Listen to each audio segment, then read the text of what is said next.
Okay, so we're going to get into this Torah portion. So let's start at Leviticus 25 and verse 1.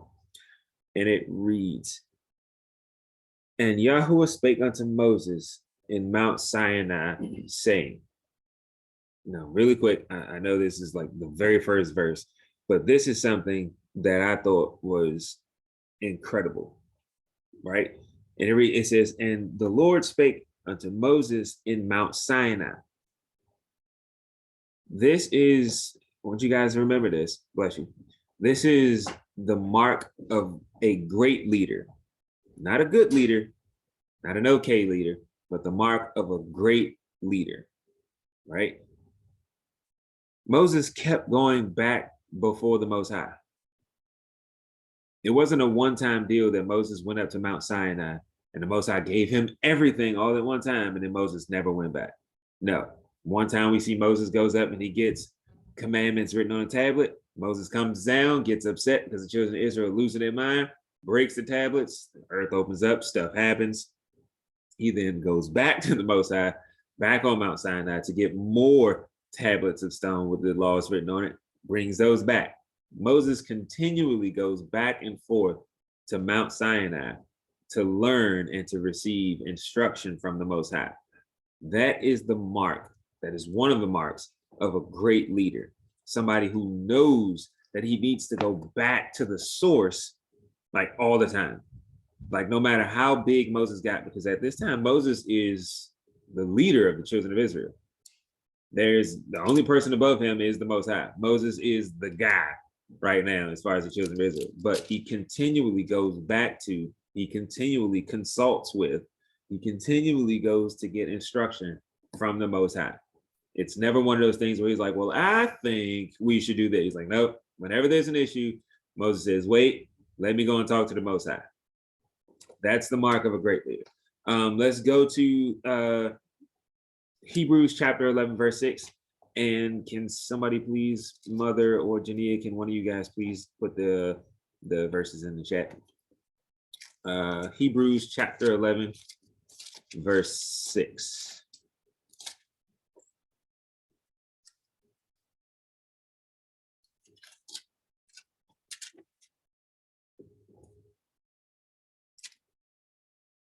And it reads,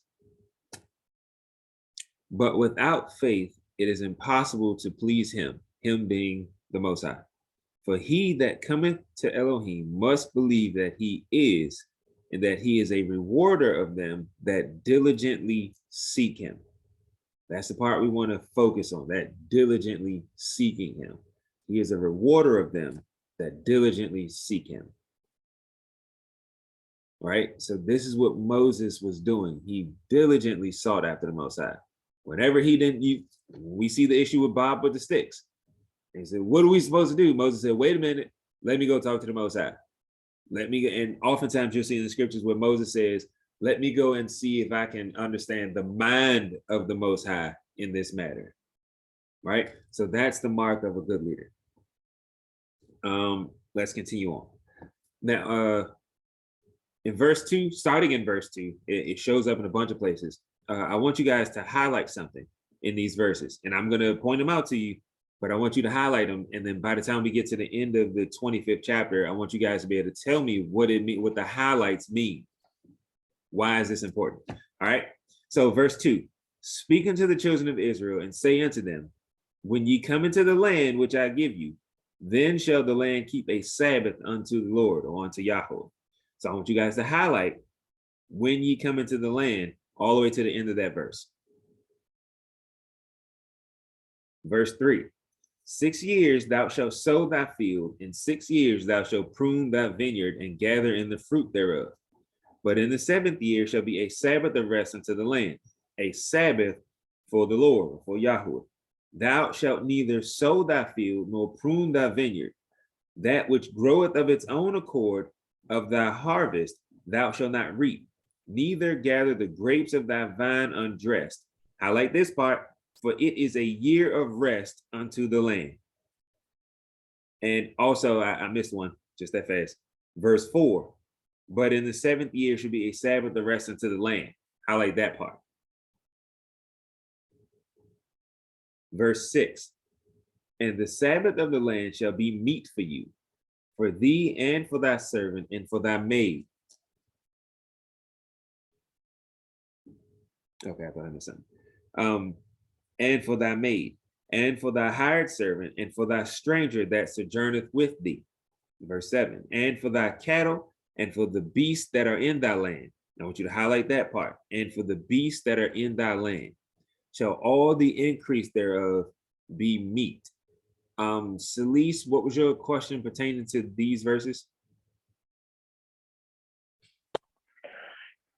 It was in reference to whether this is something we should be practicing now or when we get back to the land.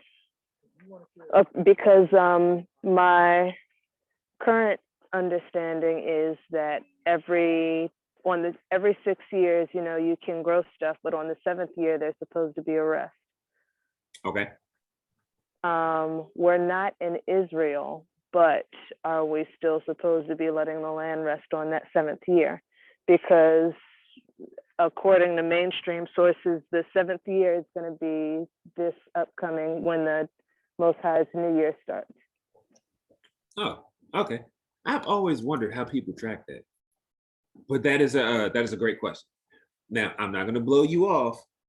I'm definitely going to answer your question, but remind me of your question when we get to the end of the chapter if you still need me to answer the question. Okay, thumbs up on that.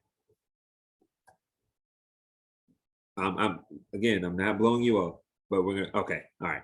So verse 8. And thou shalt number 7 Sabbaths of years unto thee, 7 times 7 years, and the space of the 7 Sabbaths of years shall be unto thee 49 years. Then shalt thou cause the trumpet of the Jubilee to sound on the 10th day of the 7th month. Okay, real quick. Who knows what feast day is on the 10th day in the 7th month? Yes, Day of Atonement. What are they talking about right here? What are we talking about once in it starts in verse 8 and then in verse 9? What are they making reference to?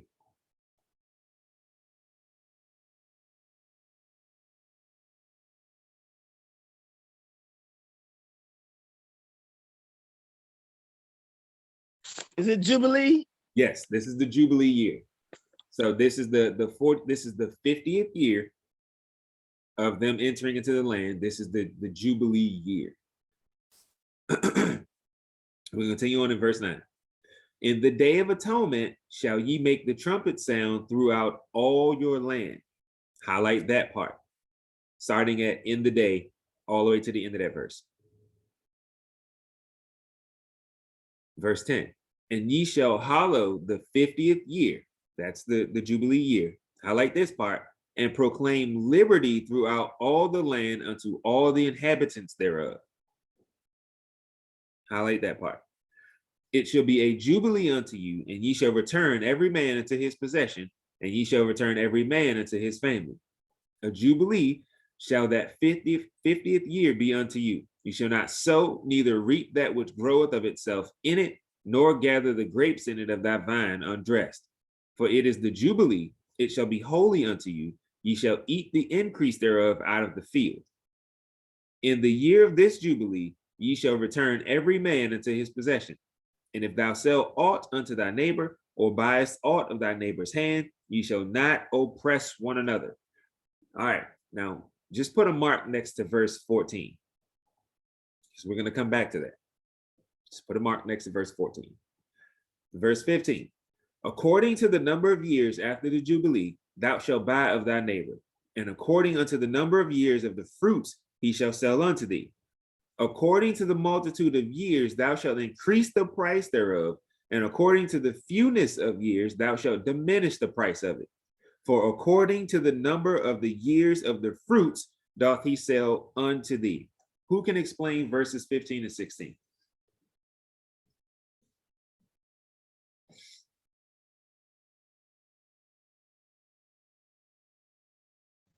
The price that the price that you sell the land for is based on how many years you got to go until the Jubilee. Because I mean, once the Jubilee comes, you got to give it back. The land reverts to its original owner, so that the Israelites would never be without their land if they had to, of necessity, had to sell it. They wouldn't lose it, because remember, the Lord gave it to them for possession. So you can't lose it by selling it. Every 50th year, it's going to come back to you. But if you're selling land for whatever reason, it's only, since you're only leasing it for up to 50 years, the price of the land is based on how much time you got to own it before the Jubilee comes. So if I'm selling it in the 48th year, you're really only going to get it for 2 years. So the price that I give it to you has to take into account that you're only going to get it for 2 years. But if I'm selling it to you 3 years after the Jubilee, so you're going to have 47 years to use it, then the price, it has to reflect that you're going to have these 47 years. Does that make sense? Absolutely. Okay. At least to me, it does. Is everybody clear on what she just explained? Because she was 100% correct. Everybody understand what that was? Good. I see head nods. Yes. Yes. Everybody's good with that. So see if I can make it simple. According to the Jubilee, right? It's every 50 years. If I sell you some land in the beginning of the Jubilee, you're going to have it for 49 to 50 years, right? So it's going to cost you more. But if it's 2 years into the Jubilee and I sell you some land, you're only going to have it for 2 years. It's not going to cost you as much, because I'm going to be getting it back at the end of the Jubilee, or at the end of the 50 years. You get it? This also applies to goods and services, and we're going to see that shortly. Remember previously, I don't remember if it was last Torah portion or the Torah portion before last, when we talked about how the Most High had in the law, statutes, commandments, there are provisions for every facet of life that we go through. This is entrepreneurship. This is how you deal with your people. This is how we deal with one another. This is how we, as like, if you're a business owner, this is how you operate as a business owner amongst our people, right? So this is the Most High making provision on entrepreneurship or business ownership. Way too many syllables, but this is that portion of the law. So like, the law contains everything for us. We don't need to go outside the law to find whatever. It's in here for us in one way or another. But how does the Most, so this is how we're supposed to interact with one another in business. How does the Most High see it if we operate in the contrary with one another in business? This is what I meant by, we're going to go back to verse 14. How does the Most High see this? If we get to a year before the Jubilee and I charge you 50-year prices instead of 1-year prices, how does the Most High see that? As oppression? As oppression, 100% correct. You see how the Most High, so something may seem real small and petty to us, but the Most High is like, nah, like that's a serious thing for me. Like if this land costs you, hey, look, 20 grand for you to have this land for the year. It's like, wait a minute, you were charging 20 grand all the way back, the year after Jubilee.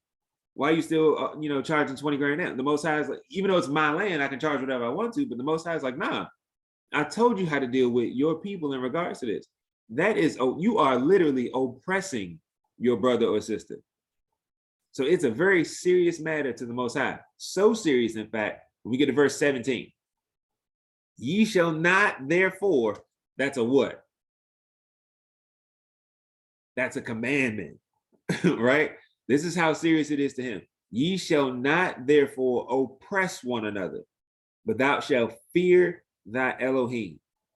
So if you act contrary to this, according to the Most High, not only is this oppression, but you don't fear him. And what does it mean to fear the Most High?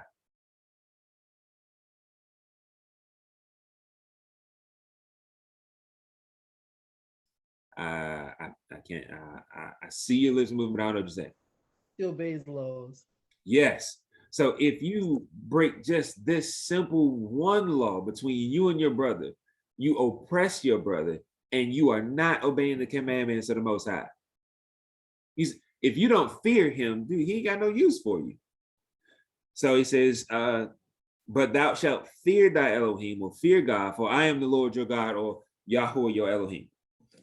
Wherefore ye shall do my statutes and keep my judgments and do them. Highlight this part. And ye shall dwell in the land in safety. You see that? By doing it, by breaking this one commandment, he's saying you don't fear me, you're oppressing your brother, and because of that, you cannot live here safely. I'm going to cause all kinds of turmoil and things to happen to you. Jasmine, I see your hand. God, these hands. And can this like relate to now? Like if you like say if we have like black owned business, like we do have black owned businesses, but if I'm overcharging like my people to buy my products, is that the same thing as present day?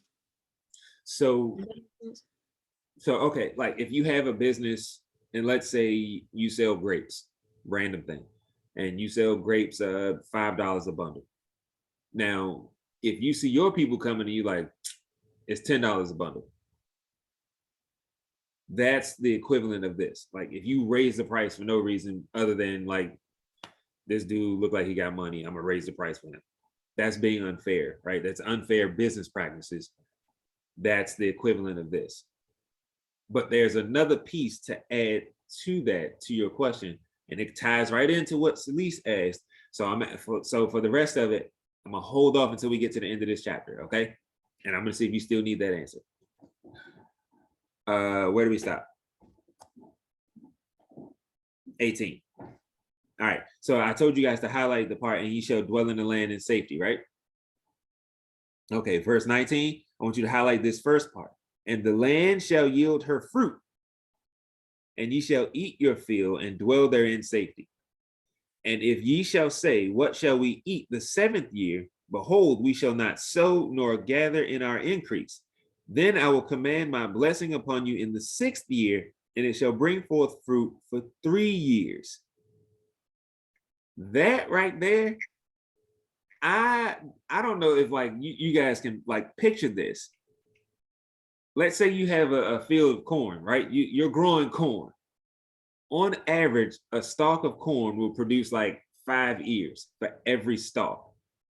The Most High is saying right here, right here, that instead of producing 5 ears per stalk, you're going to produce 15 ears per stalk. Think about, you got a grapevine. You get like, I don't know how many bundles grow on a grapevine, depending on how big it is. You'll get, like 10, 12 decent sized bundles of grapes on every vine. The Most High is saying he's going to triple that. Not that you're going to have to triple how much you plant. He's going to triple your harvest in that 1 year. So for the 7th Sabbath year, you can't plant, you can't grow, you can't reap, you can't do none of that stuff. Whatever the land does in that 7th year, you just let the land do it, you let it rest, whatever, you leave it alone. But in the 6th year, because you can't do that on the 7th year, he's going to give you 3 times the harvest. That's crazy. Can you imagine seeing a stalk of corn with 15 ears on it? Can you imagine an apple tree with so many apples on it that it's so heavy that all the branches are like almost touching the ground? That is crazy, like not crazy, but that is awesome to think about.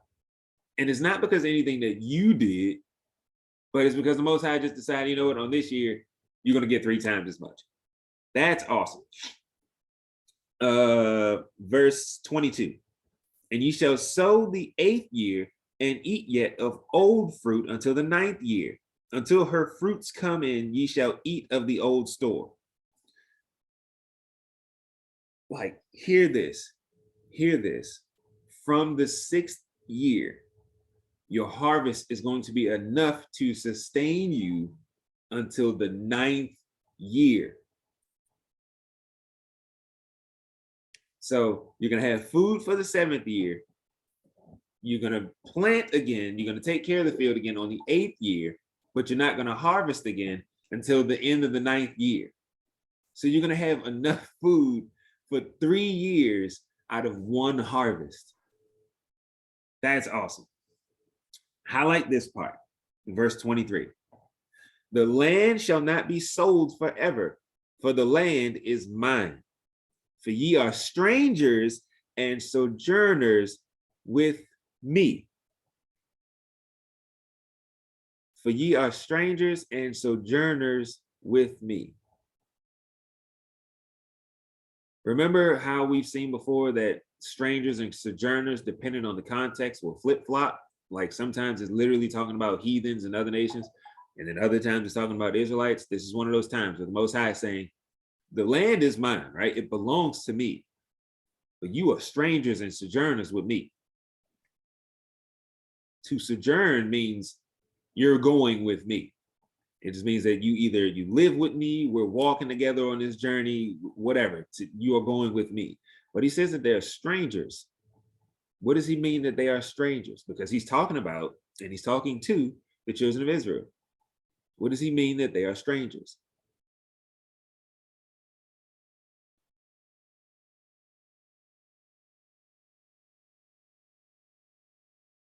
Don't see it. Shabbat Shalom, Yaakov. I know you were sitting there. Shabbat Shalom, Cynthia, as well. Shabbat Shalom. Is it because they weren't born in this land?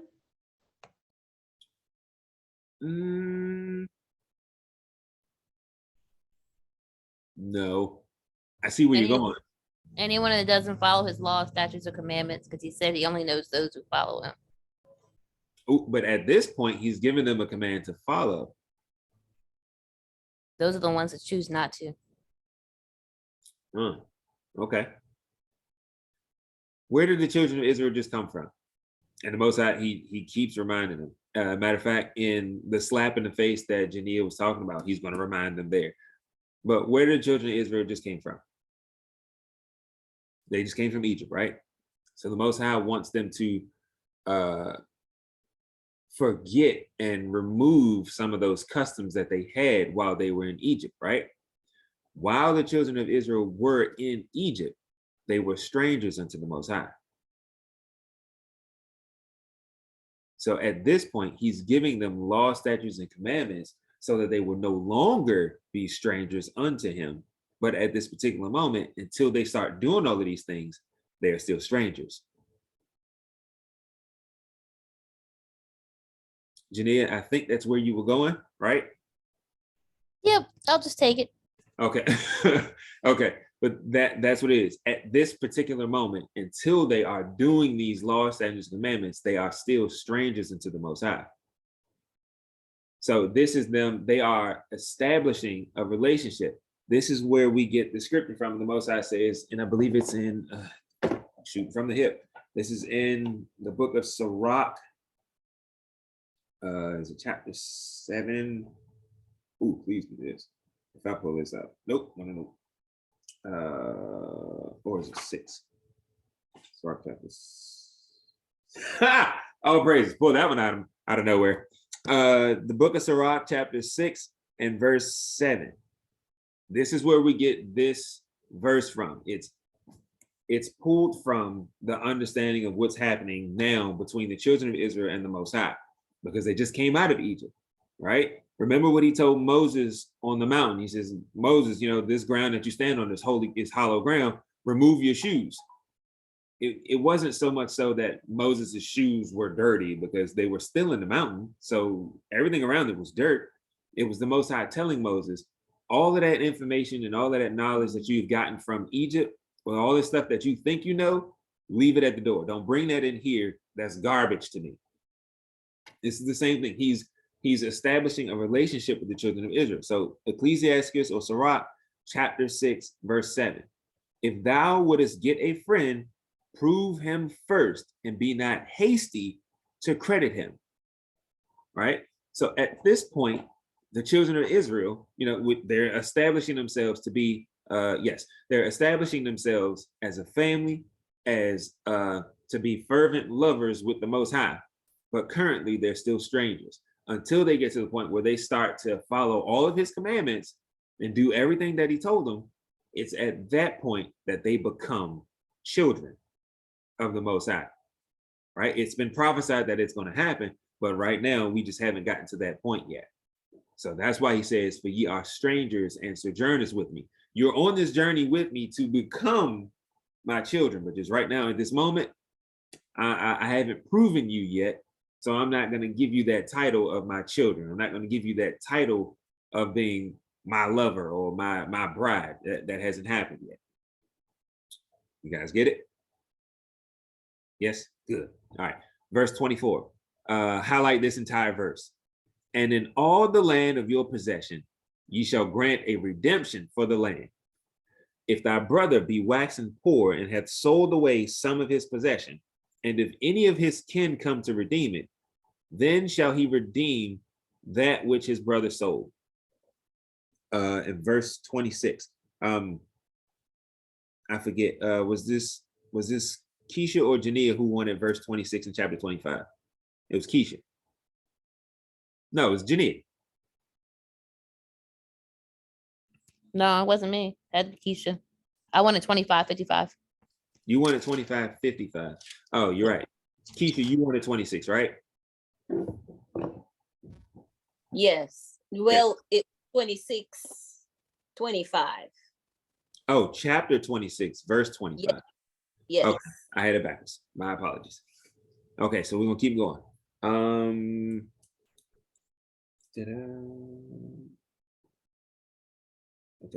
Okay. So verse 26. And if the man have none to redeem it, and himself be able to redeem it, then let him count the years of the sale thereof, and restore the overplus unto the man to whom he sold it, that he may return unto his possession. But if he be not able to restore it to him, then that which is sold shall remain in the hand of him that have brought it until the year of Jubilee. And in the Jubilee it shall go out, and he shall return unto his possession. Okay, so everybody understands what this is going into and how this applies, right? Or does anybody have any questions about it? This is the same. This is similar to what we read earlier in verse 15 and 16. These are still laws pertaining to real estate. We'll say that. All right. Verse 29. And if a man sell a dwelling house in a walled city, then he may redeem it within a whole year after it is sold. Within a full year may he redeem it. And if it be not redeemed within the space of a full year, then the house that is in the walled city shall be established forever to him that brought it throughout his generations. Excuse me. It shall not go out in the Jubilee, but the houses of the villages which have no wall round about them shall be counted as the fields of the country. They may be redeemed, and they shall go out in the Jubilee. Notwithstanding, the cities of the Levites and the houses of the cities of their possession may the Levites redeem at any time. And if a man purchase of the Levites, then the house that was sold and the city of his possession shall go out in the year of Jubilee. For the houses of the cities of the Levites are their possession among the children of Israel. But the field of the suburbs, now I thought that was interesting right there. Like, I used to think that the word suburb was like a modern term, like it came out, at least, after the 40s or 50s, when suburbs actually existed. But no, it didn't. That word came out. It was the Most High used the word suburbs all the way back in Moses' time. So he says, but the field of the suburbs of their cities may not be sold, for it is their perpetual possession. Verse 35. Okay. And if thy brother be waxen poor and fallen in decay with thee, then thou shalt relieve him, yea, though he be a stranger or a sojourner, that he may live with thee. Take thou no usury of him or increase, but fear thy Elohim, that thy brother may live with thee. Who can explain 35 and 36?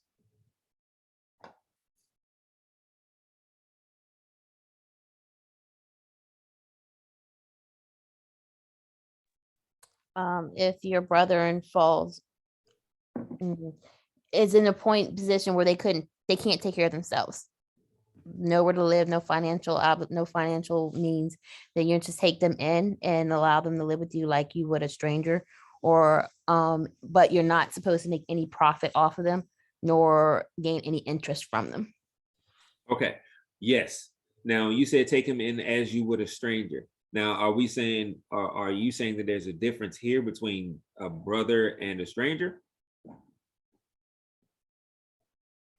From what I'm reading, my take of it is when he says a stranger, it would be someone not of your kin. So if it was like the tribe of Dan wants to let someone from the tribe of Judah come in, they're not kin, they're strangers. Even though they're from that tribe, they're still strangers to each other. There you go. There you go. That's all praise to the Most High. That's absolutely right. Just like you got to pay attention to the sentence. And if thy brother, right? If your brother, this is meaning this is a fellow Israelite. He says he's waxing poor and falling in decay with thee, then thou shalt relieve him. Yea, though he be a stranger. So this is an Israelite. You guys just aren't of the same tribe, or even if you are of the same tribe, he's from another city. This could be two Danites, two Gadites, or whatever, one from over here and another one from another city. It just means that they're strangers. He's not from he's literally not family. He's not of your kin, but he's also not from your city, from your area. And you're absolutely right. You're not supposed to overcharge him. And in this case, you give him out of the kindness of your heart. If he needs a place to stay, you can come on, you can stay with me. But what's a caveat that has to happen, or that you must know is happening in order for you to do this to your brother? He has to be sick, fallen ill, something physically has to happen to him that he can't provide for himself at that moment. That, yes, and what else? Something simple.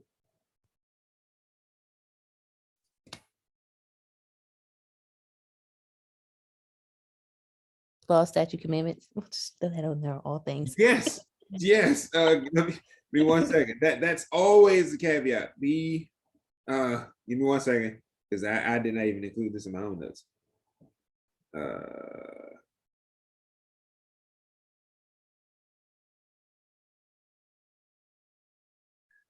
Turn to Sirach, chapter 37, verse, where do we start?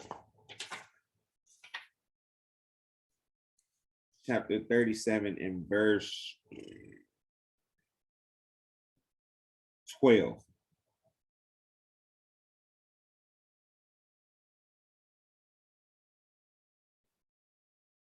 Yes. So Sirach, or Ecclesiasticus, chapter 37 and verse 12. And it reads, but be continually with a godly man, whom thou knowest to keep the commandments of Yahweh, whose mind is according to thy mind, and will sorrow with thee if thou shalt miscarry.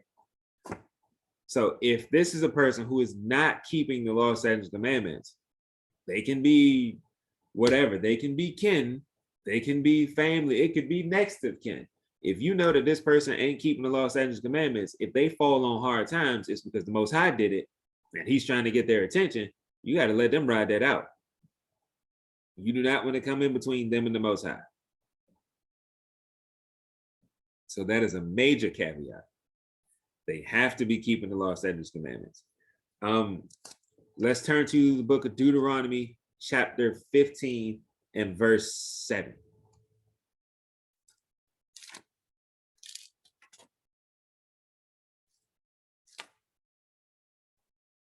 Yes. Deuteronomy chapter 15 and verses 7 through 9.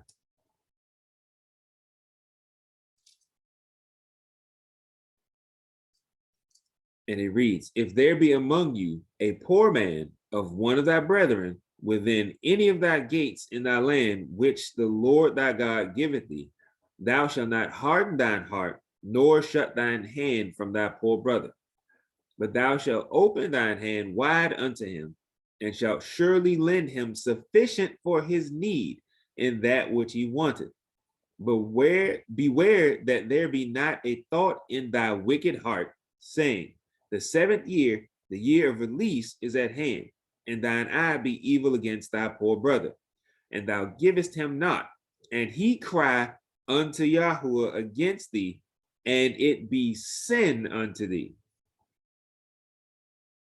So this is the same thing that we see in Leviticus 25. It's the same thing right here in Deuteronomy 15. If you have a brother, one that you know is keeping the law, statutes, and commandments, and he falls on hard times for whatever reason, you're supposed to help him. If he comes and asks you for help, you don't have to give him exactly what he's asking for. You're only obligated to give him what he needs. That's why it says in verse 8, but thou shalt not open thine hand wide unto him, and shall surely lend him.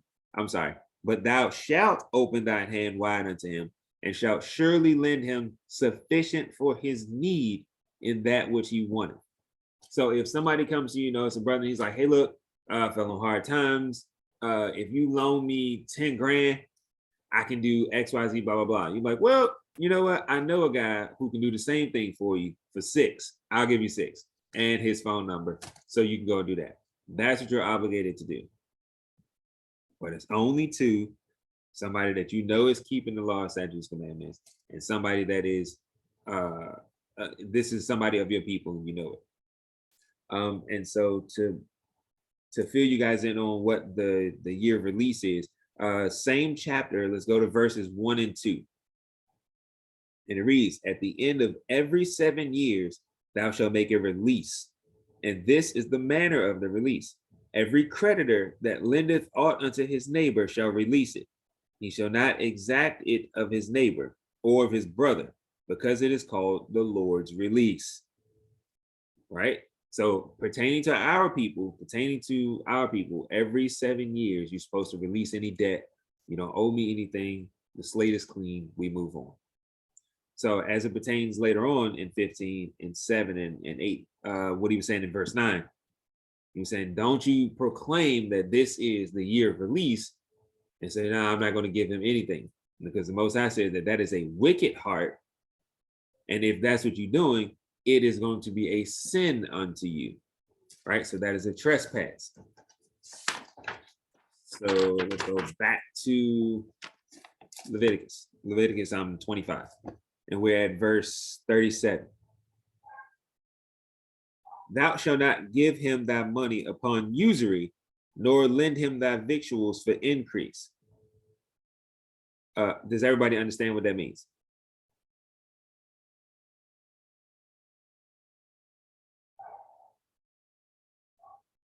Usury is interest. So if this brother comes to you or sister comes to you and they are falling on hard times, whatever, and you give them money, they're supposed to repay you back only what they gave you. Only what you gave them. So if I give you $100, you're not supposed to give me back $100. You're on hard times. I'm just trying to help. So I'm not asking you to give me back $110 with 10% interest on that. That's not what it is. This money is to help you. I'm not trying to make any profit off you. Likewise, if you give somebody food or clothing or anything like that, that's victuals. I'm not asking you to give me back anything in return above what I gave you. That's all it is. Verse 38. I am Yahuwah your Elohim, which brought you forth out of the land of Egypt. Highlight this: to give you the land of Canaan and to be your Elohim. Right? Remember, I was saying that slap in the face that Jania was talking about later on in 55. Here's another one. He said, I'm the one who brought you out of the land of Egypt. Don't you forget this. The reason I did this was to give you this land of Canaan and to be your God, to be your Elohim. Verse 39, and if thy brother that dwelleth by thee waxen poor and be sold unto thee, thou shalt not compel him to serve as a bondservant, but as an hired servant, and as a sojourner. He shall be with thee and shall serve thee unto the year of Jubilee. And then shall he depart from thee, both he and his children with him, and shall return unto his own family, and unto the possession of his fathers shall he return. So everybody see, right? Let's see if this is a trick question. Which overrides which? The 7 years or the Jubilee year? let's say a brother falls on hard times and he wants to be your servant for whatever, and there's 4 years unto Jubilee. When should you release him? At Jubilee or at the 7-year mark? Jubilee.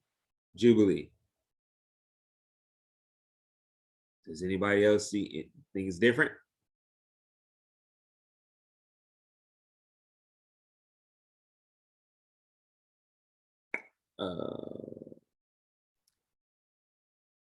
Isn't if he wants to be released before the Jubilee, he has to pay whatever that difference would be? Uh-huh.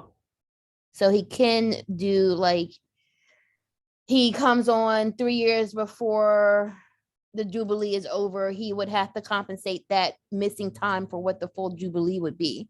So even if it comes on before the first Jubilee, which is the 7-year, and he runs in and he wants to release himself from the main Jubilee, he would have to pay, be able to compensate what time he would have lost for that. So it's not necessarily what he lost.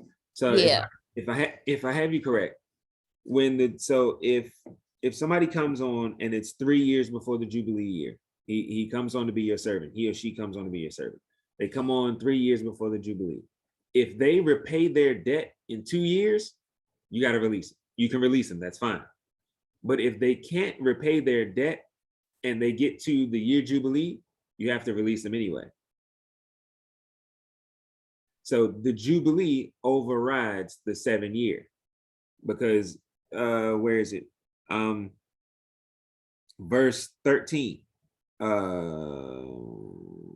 Yes, verse 13. 25 and 13. In the year of this Jubilee, you shall return every man unto his possession. Right? So that overrides the 7-year. Even if somebody becomes your servant on the first year, I'm sorry, with 1 year left into the Jubilee, whatever that debt was, you let them be your servant for that year, and then at the end of that year, you have to release them. Because the debt and the slate is wiped clean on the Jubilee year. Now, Ma, I see your head. My head is cocked to the side, not because I'm questioning that, but because I thought that the Jubilee I thought that it was a Sabbath of rest for the land, not so much for the people. I thought that if you had, and I'm saying I thought because, yeah, I thought, it's not my, well, it was my understanding that everybody, okay, any land that was sold came back, you didn't work the land, but that, and it's a rest for the animals, the beasts who would plow and whatever. So they would have a rest.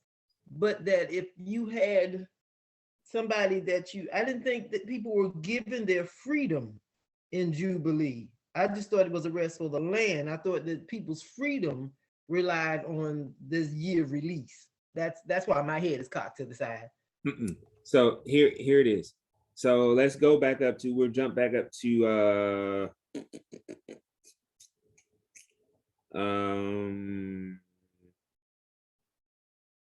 verse 8. We'll go verse 8. And thou shalt number 7 Sabbaths of years unto thee. 7 times 7 years, and the space of 7 Sabbaths of years shall be unto thee 49 years. Right? Every 7th year is the Sabbath of rest for the land. The Jubilee year is the 50th year. That's not a year of rest for the land. You get it? So it's just that simple, right? The 7th year is a Sabbath year, just like the 7th day is a Sabbath day of rest. The 50th year would be the year after the 7th, after the Sabbath year. So that year is not the year of rest. So when you get into the Jubilee year, and that's why I was saying in verses 15 and 16, when we read it, it applies to goods and services as well. So if you get to a Jubilee year and you have a servant in your house, everything is supposed to, the slate is wiped clean on everything. Right? That's the year of, like, we've done all of this for 50 years. Now I'm going to send you back. I'm going to send you off. We're clear. You owe me nothing. We're good to go. The 7-year release is something that happens outside of the Sabbath year, right? That doesn't depend on the Sabbath year. So if it's let's say it's the 6th year and you begin to be my servant for whatever reason, I don't release you on that Sabbath year. I don't release you on that Sabbath year that's coming up. I release you on the 7th year that you started working for me, unless prior to that 7th year is a Jubilee year. Okay. All right. So is everybody clear on that?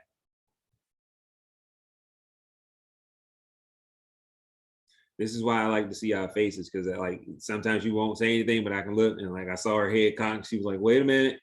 Like this is why I asked you to turn the camera on. But where do we stop? I got a question, Kelly. Okay. So I've seen in I can't remember chapter book. I can't remember where. I just can remember reading it. Okay. About when, let's say, for instance, somebody that you have hired, when they, I guess, paid up and they're now free, if they choose not to leave, I can't remember what it says happens to them. Oh, we're actually about to come up to it. So I read it somewhere else, but okay. Yeah, we're about to come. It's when a servant doesn't want to leave you.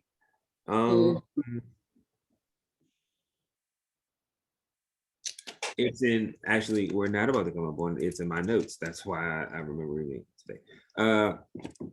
Literally, we're about to come on it because I was about to go there because this is the part that I want to. So let's jump there. It's Deuteronomy chapter 15, and we'll start at verse 12.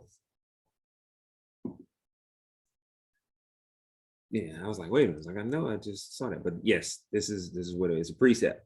So Deuteronomy chapter 15, and we're going to do verses 12 through 14 and verse 18. And it reads, and if thy brother in Hebrew man or in Hebrew woman be sold unto thee and serve thee 6 years, then in the 7th year thou shalt let him go free from thee. And when thou sendest him out from thee, thou shalt not let him go away empty.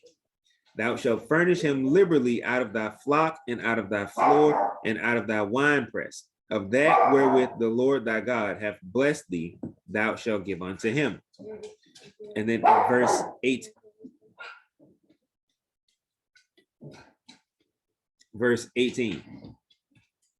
It shall not seem hard unto thee when thou sendest him away from thee, free from thee, for he hath been worth a doubled higher servant to thee in serving thee 6 years, and Yahweh thy Elohim shall bless thee in all that thou doest. Where is it? Where is it? What exactly what you were looking for? Verse 16, Keisha, is exactly what you were looking for.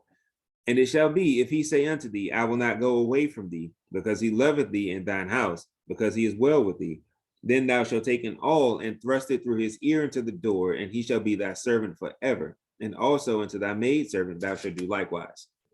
So that's what happens. If you get to, it doesn't even necessarily have to be at the end of the 7-year period. If at any point between the 7-year period or before a Jubilee year, your servant decides, you know what, I like it here, right? He treats me well, he pays me well, I have a family here, blah, blah, blah. And he decides he wants to stay with you, you can make it so that that servant is permanent. Yep, that's what I was looking for. I couldn't remember where I read it, but I knew I read something about it, just couldn't remember where. Yes. Where did we stop? So yes, that's what happens. So the Jubilee year overrides the 7-year period of servitude. because I don't remember if I actually said it. So back to verse 42. So Leviticus 25 and verse 42. For they are my servants, which I brought forth out of the land of Egypt. They shall not be sold as bondmen. Now, this is talking about us and our own people. All right, this is the servitude of our own people. They are not slaves. They're not bondmen or bondwomen. We are not supposed to treat them as such. They are servants, meaning they're hired servants for a time period. We treat them differently, right? And the Most High is saying, like, they are not your servants, even though you hired them, even though they're working off a debt to you. They're not your servants. They're my servants. I brought them out of the land of Egypt, not you. You can't just do to them what you want to do. There's a certain way you have to deal with them. And so verse 43 says, thou shalt not. That's a what? That's a commandment. There you go. That's a commandment. He says, thou shalt not rule over him with rigor, but shalt fear thy God, or thy Elohim. That's a commandment. We don't deal with them the way we deal with other servants, like the way we see in Isaiah chapter 14, or like we're about to see in just a minute. Both thy bondmen and thy bondmaids, which thou shalt have, shall be of the heathen that are round about you. Of them shall you buy bondmen and bondmaids. Moreover, of the children of the strangers that do sojourn among you. Okay, so pause right here. Which strangers that do sojourn among you are we talking about in verse 45?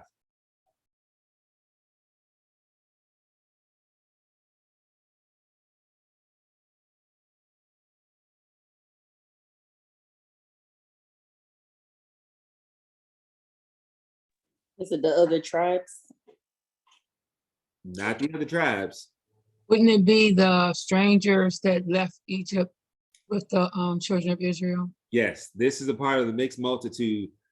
This is a part of the mixed multitude that left out of Egypt. And this is also, remember, we're talking about we're going into the land of Canaan now.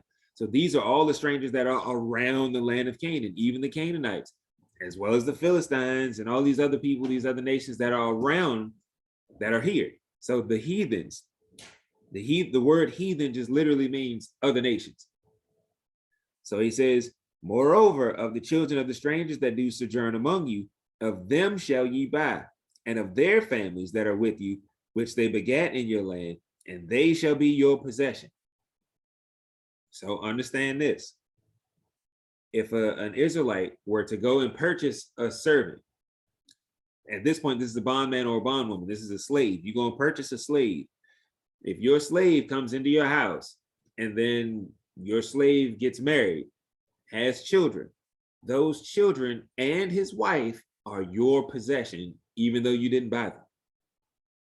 They're your possession. They are literally born into slavery, born into bondwoman, bondman status. Verse 46, and ye shall take them as an inheritance for your children after you, to inherit them for a possession. They shall be your bondmen forever. But over your brethren, the children of Israel, here's the distinction, you shall not rule one over another with rigor. Can we deal with the heathen as our bondmen and bondwomen with rigor? Yes. Yes. Because they are bondmen and bondwomen. They are not servants. This is different. You make servants out of your people. You make bondmen and bondwomen or slaves out of the other nations. And with them, you can do whatever you want to. They can serve with rigor. Their children, or they're like, if you get a bondman, he gets married, has children. His children belong to you. His wife belongs to you. You can inherit them down to your children. He is your bondman forever. As long as they continue to produce in your house, they belong to you. This is the other nations, the heathens. And with them, you can be as rough as you want to. Verse 40. I'm sorry, go ahead, Keisha.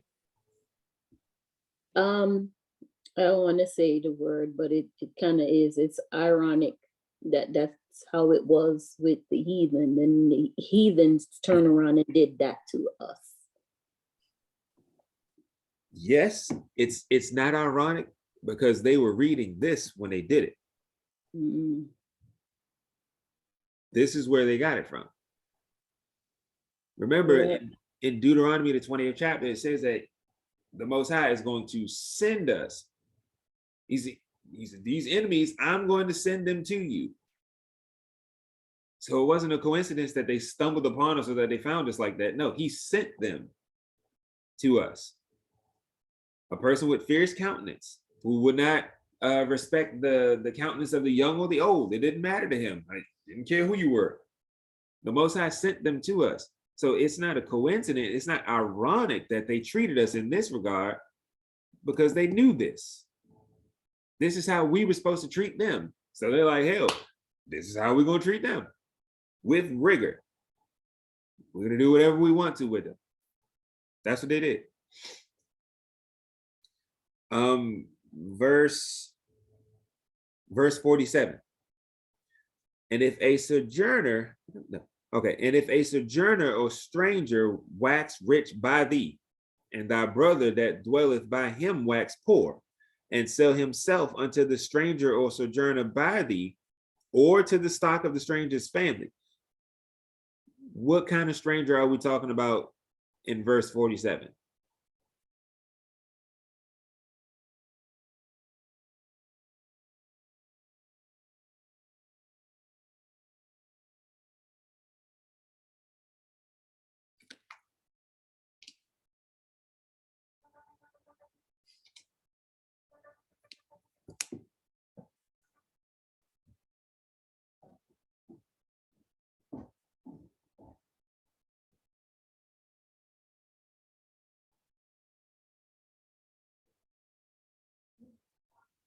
If it says sojourner and settler, it wouldn't be a part of the clans. It wouldn't be a part of the 12 tribes. It'd be literally of a mixed multitude from some other nation. There you go. So this is somebody who is not an Israelite, not at all. This is somebody who is cleaving unto the children of Israel for whatever reason, or this is somebody who is in a nearby city around us, around the children of Israel, and they happen to have money. They happen to be wealthy by whatever happens. And you're gonna see how in just a second. Verse 48. After that he is sold, he may be redeemed again. One of his brethren may redeem him. Either his uncle or his uncle's son may redeem him, or any that is nigh of kin unto him or of his family may redeem him. Or if he be able, he may redeem himself. And he shall reckon with him that brought him from the year that he was sold to him unto the year of Jubilee. And the price of his sale shall be according unto the number of years, according to the time of an hired servant shall he be with him. Remember I said back in verses,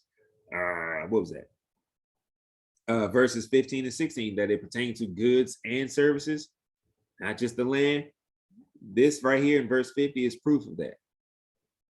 This is a servant. This is an Israelite who is being a servant or a slave unto another nation, right? And it's the same thing that we saw, according to the number of years as it compares to the Jubilee year. Verse 51, if there be yet many years behind, according unto them that he shall give again the price of his redemption out of the money that he was bought for. And if there remain but few years into the year of Jubilee, then he shall count with him, and according unto his years shall he give him again the price of his redemption. You see, it's the same thing that we see in 15 and 16. If there are many years left until the year of Jubilee, your cost is higher. But if there are only few years, your cost is fewer. It's less. Verse 53, and as a yearly hired servant shall he be with him, and the other shall not rule with rigor over him in thy sight. This is how you know that that this stranger or sojourner is not an Israelite, because he can deal with this person with rigor, not just not in your sight. You see it?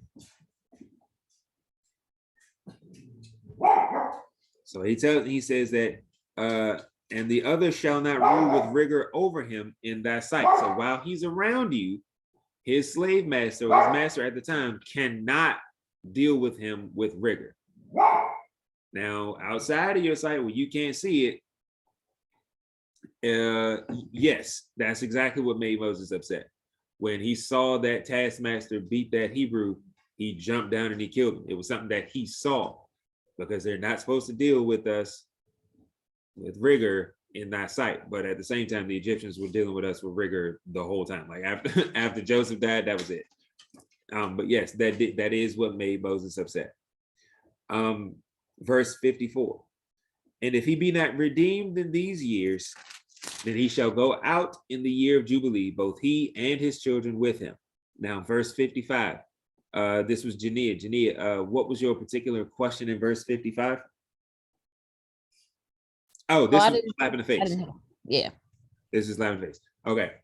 For unto me, the children of Israel are servants. They are my servants, whom I brought forth out of the land of Egypt. I am Yahweh, your Elohim. That's a verse that you should highlight. Because remember, when we get into the book of Romans, it's either chapter 9 or chapter 11, and Paul says that it's unto the children of Israel pertains the servitude of the Most High. This is what he's talking about. It's because the children of Israel are the servants of the Most High, nobody else. I would suggest everyone to go look up the definition servant. I did. Did you look it up in the Zondervan or just like a Webster's dictionary? I did it through Google, and then I always go on the Blue Letter Bible afterwards. Okay. Yeah. Definitely like make you put yourself in perspective of how you operate. I could see that.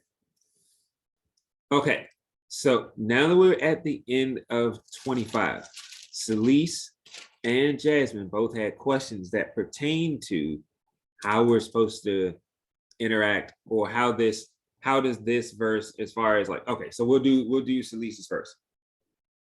Her question was with as far as the gardening. Is it something that we're supposed to be doing now, or is that something that we're supposed to be doing in the land? Celise, did you receive your answer? I was a little distracted. Okay. I would like a recap.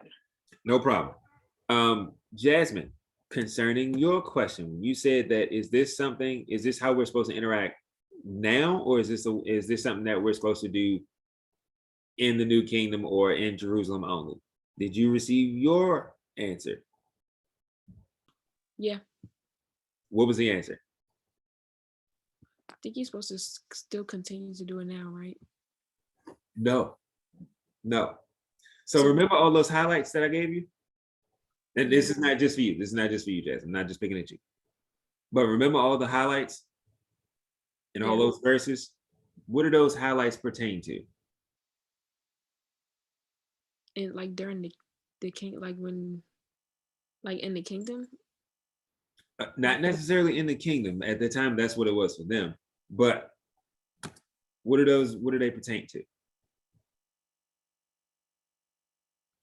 I don't know. Anybody want to help her out?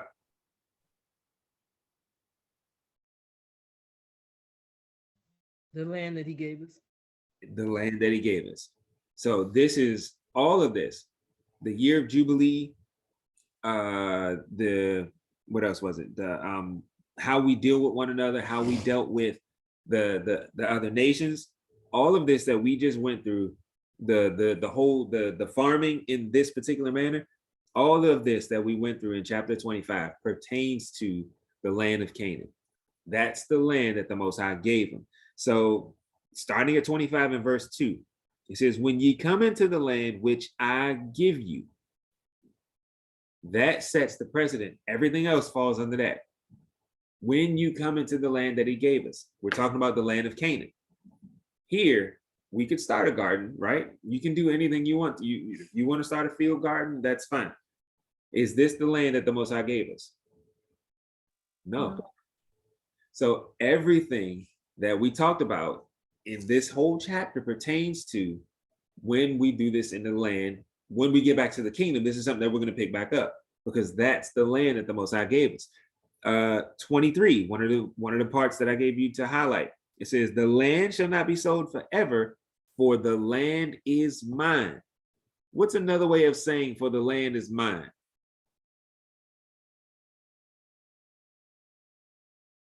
We know that the Most High created the entire earth, so all of this is literally his. He created everything.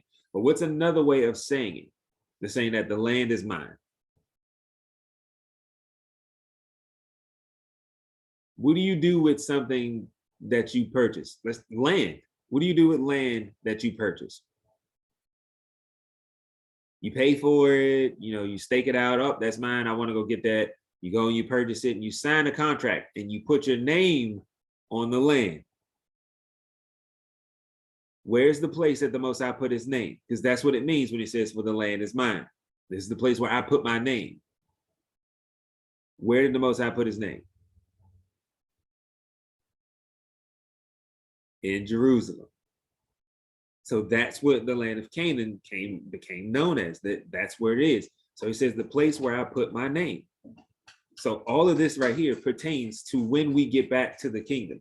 This was something that the children of Israel did in Canaan or in Jerusalem, but now that we don't have that, we can't, not that we can't do it, but it's not required of us to do it.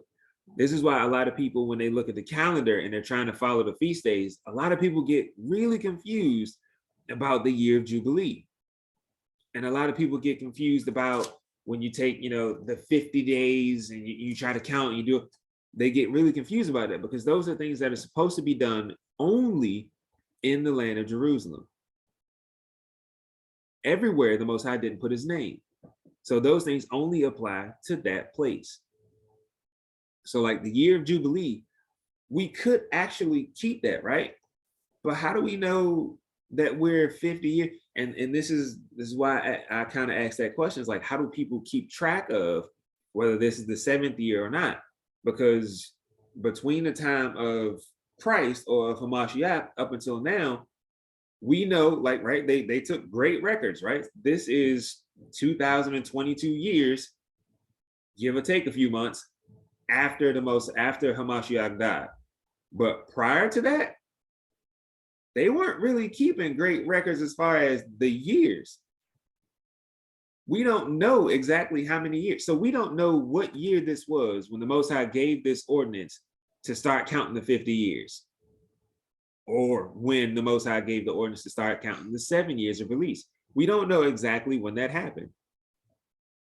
So in order for us to know in order for us to know that this year or next year would be the 7th year of release, or next year or however many years would be the 50th year of the Jubilee, we would have to know when it started. You guys understand that? So there could be some very intelligent people out there who have been able to decipher this. I haven't run across it yet myself. That doesn't mean it doesn't exist. So if anybody would like to share that information, like you can send me articles, books, or whatever, I would gladly read it, because you have to know when that time period started in order to be able to continue it on to say, all right, this is 7 years, this is 50 years. That's why it's really hard to know when the year of Jubilee is coming or when it is. Because unlike any other feast day where we have the moon and the sun and the stars and stuff to determine them, you don't have that for this time period. It's literally every 50 years. And if you don't know when it started, you don't know where you are now. This year could be the year of Jubilee. We don't know, because we don't know when this time period was right here in Leviticus 25 when it started. So are there any other questions from chapter 25?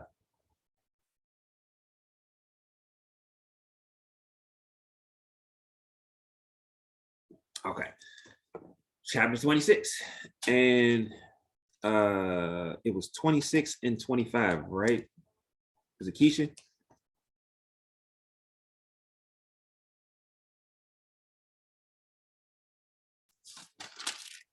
16, 17, and 25, 26. Okay. All right. 16, 17, and 25, 26. Okay. 25 and 26. Okay. And Jania, I got yours. 29 through 31.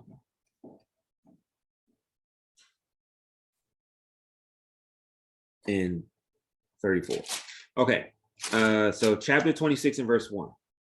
You shall make you no idols nor graven image, neither rear you up a standing image, neither shall you set up any image of stone in your land to bow down unto it. For I am the Lord your God, or I am Yahuwah your Elohim. Ye shall keep my Sabbaths and reverence my sanctuary. I am Yahuwah. If ye walk in my statutes and keep my commandments and do them. Where else have we heard that?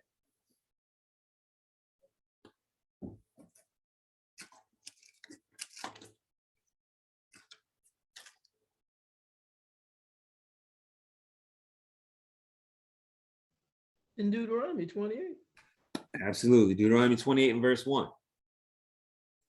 And it shall come to pass, if thou shalt hearken diligently unto the voice of the Lord thy God, to observe and to do all his commandments, which I command thee this day, that the Lord thy God, or that Yahuwah your Elohim, will set thee on high above all nations of the earth.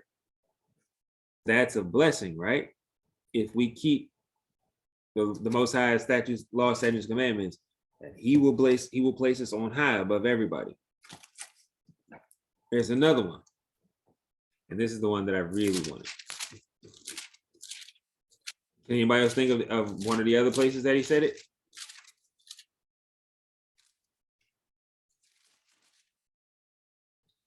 I thought Miss Belinda would jump all over this one. This is like one of her favorites.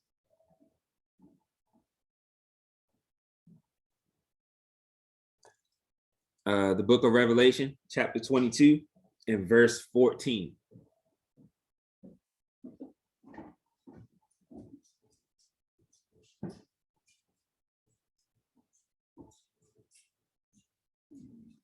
Oh, wait. No, I don't want that one right now. Jeremiah 29:11. Sorry. This is Jeremiah chapter 29, verse 11.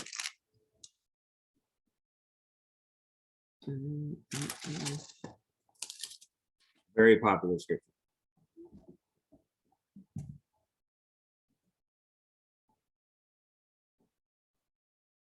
Actually, I don't want that one either.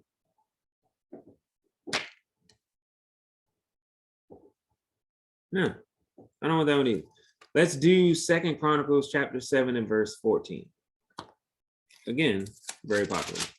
Sorry for whoever was putting those down. I was about to ask, are you sure? Yes, this one I definitely will. 2 Chronicles chapter 7 and verse 14. And it reads, if my people, which are called by my name, shall humble themselves and pray and seek my face and turn from their wicked ways. All of that right there was just, if you repent and keep my law, statutes, and commandments. He says, then will I hear from heaven and will forgive their sin and will hear their land. Now my eyes shall be open and my ears attent unto the prayer that is made in this place. So now this is the Most High. It's the same thing that we saw in Deuteronomy 28:1 and in 26:3, right? 28:1 and 2 Chronicles are a continuation of the same thought that's in 26:3.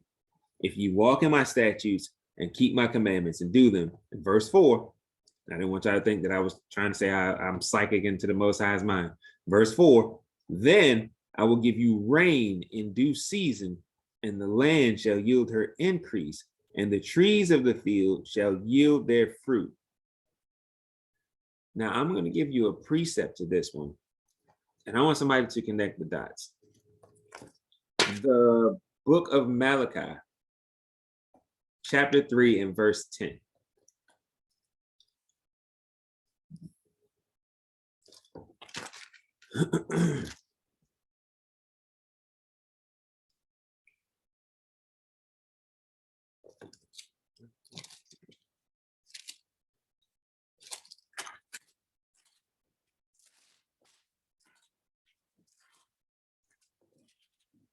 Book of Malachi, chapter 3 and verse 10. And another very, very, very popular scripture. Yes. Okay, so the book of Malachi, chapter 3 and verse 10. And it reads, bring ye all the tithes into the storehouse, that there may be meat in mine house. And prove me now herewith, saith the Lord of hosts, if I will not open you the windows of heaven and pour you out a blessing that there shall not be room enough to receive it. Now, who can link Malachi 3 and 10 with Leviticus 26 and 4?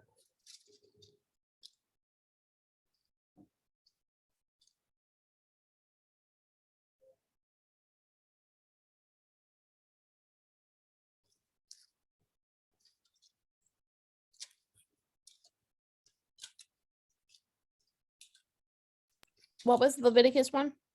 Leviticus 26 and 4. Can you repeat the question? Who can link Malachi 3 and 10 with Leviticus 26 and 4?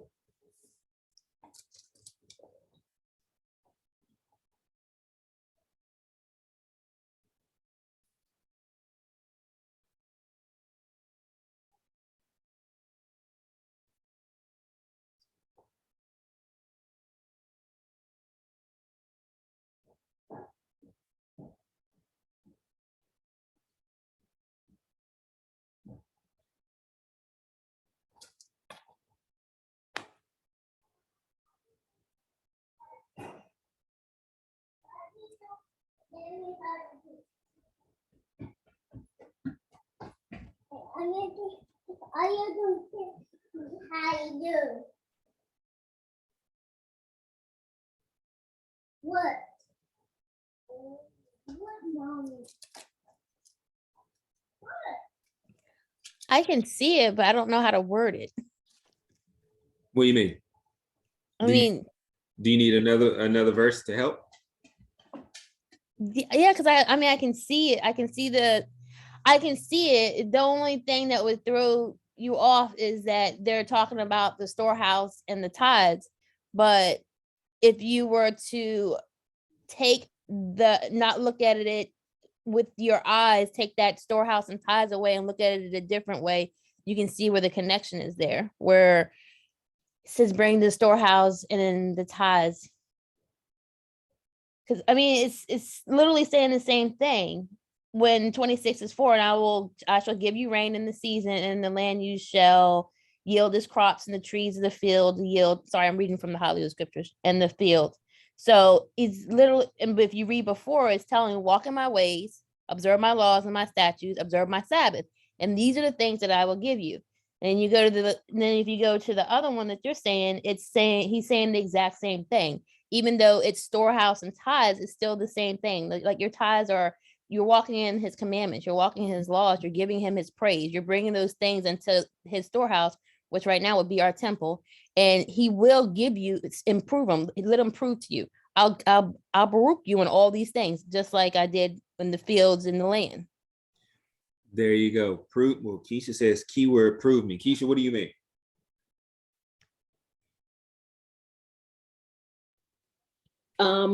Basically loving him, showing that you love him by following what it said, his laws, statutes, and commandments. If you show to him that he is the most important Elohim, most important one ever, then he'll continue to bless you. Absolutely. So the connection is, and Jasmine, yes, it's blessings for obedience. Yes, that, well, your mom said it. But yes, that's what it is. The connection is the blessing, right? It's the doing the law, statutes, commandments, and the blessing, right? So that's what Deuteronomy 28 and 1. That's what we just read. It's doing the law, and if we keep the law, statutes, commandments, it's him that's going to bless us. And how is he going to bless us? Let's do 2 Chronicles 7 and 13, right? And I'm going to show you something that we've all heard in church. I know we have. You're going to give up, was it Paul S. Morton has a song, open the floodgate. Jesus, I can't talk.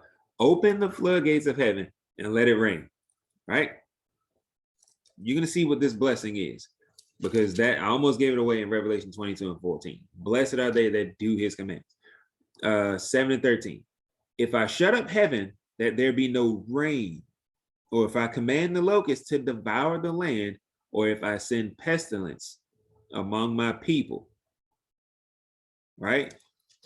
Here's that connection. And 26 and 4. Well, 3 and 4. If you walk in my statutes and keep my commandments and do them, then I will give you rain in due season, and the land shall yield her increase, and the trees of the field shall yield their fruit. Right? We're talking about farmers. We're agriculturalists. Right? The Most High saying, you keep my commandments. One of the main things that you need as an agriculturist is what? The sun is always going to do its thing. You got plenty of land and plenty of dirt to plant in. Rain. You need rain. 7 and 13. If I shut up heaven, that there be no rain. Right? This is the blessing. When we get to this point, a little backstory, when we get to this point in 2 Chronicles 7, the Most High saying, if you're not doing what I'm supposed to do, what do you think I'm going to do? If you're not keeping the law, statutes, and commandments, I can shut up heaven and you won't get any rain. Not only would I do that, he says, or if I command the locusts to devour the land, or if I send pestilence among my people. Now let's go back to Malachi 3 and 10, because we've all heard this in church. Will a man rob God? You rob him with your tithes and offering, blah, blah, blah. That's starting at verse 8. In verse 10, he says, bring ye all the tithes into the storehouse, that there may be meat. That when he says, bring ye all the tithes into the storehouse, what kind of a statement is that? It's a commandment. He's not asking you to bring him into the storehouse. He's not saying it's his suggestion. No, he said, bring him into the storehouse that there may be meat.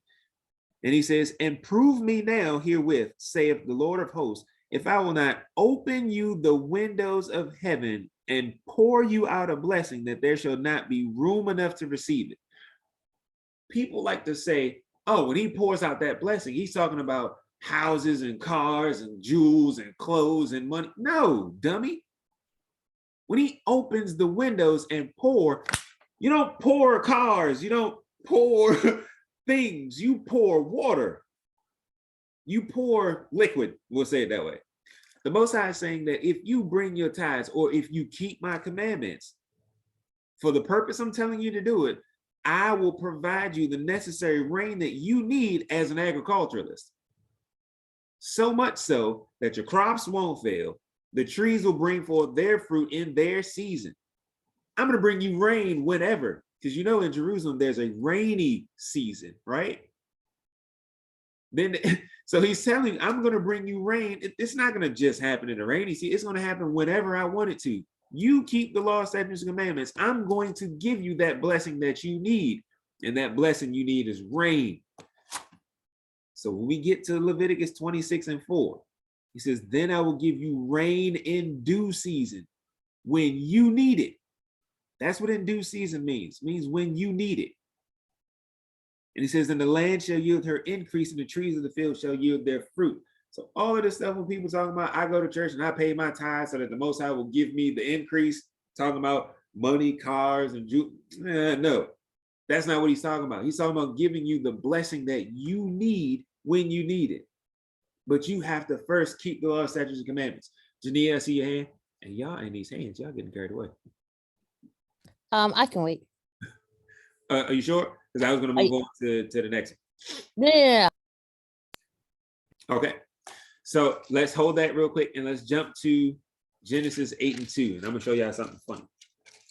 It's actually not in Genesis 8 and 2. It's somewhere else. We're going to get there. But Genesis 8 and 2. Because this ties into all of those verses we just read. But people like to skip over this one. Like it's not true. Like it doesn't apply. Genesis chapter 8 and verse 2. The fountains also of the deep and the windows of heaven were stopped, and the rain from heaven was restrained. This is what the Most High is talking about when he says he's going to open the windows and pour you out a blessing. Dude, y'all need rain for those crops. That's what your increase is down here. How does that apply to us nowadays? The crops was the result. That was their, how does Elder put it? The work of your hands. It was the labor of your hands. That was the crops. That was the, the vineyards. That was the, the flocks and the herds of the field and all that stuff. All of that was the labor of their hands. That was the result of the labor of their hands. So when the Most High says that he's blessing them with rain, it's because that's what they needed to accomplish the labor of their hands as far as agricultural goes. What do we do now? The labor of our hands is our jobs. It's our, if we're entrepreneurs, it's our businesses. Everything that you do, that you give to the Most High, that you're offering, that like the Most High said, 6 days you get to do labor, right? Everything that you do in those 6 days, if you're keeping the law, statutes, commandments, the Most High will pour out a blessing on it. He will rain on it. He will give you what you need for that. That's how it applies to us now, because we're not all farmers, right? Hopefully one day I can get there. I'm trying to get there, but we're not farmers right now. So it doesn't apply to us in the exact same way as it did to them. So, but us, everything that we do, your job, school, whatever, everything that you do, that you apply your hands to, and you're doing it for the Most High, right? You're doing it for the Most High.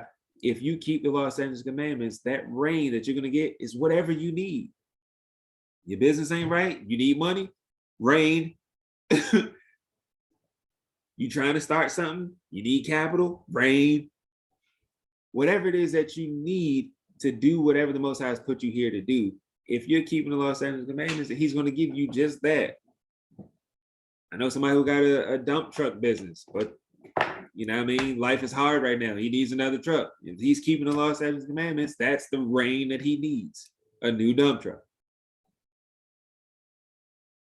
There you go.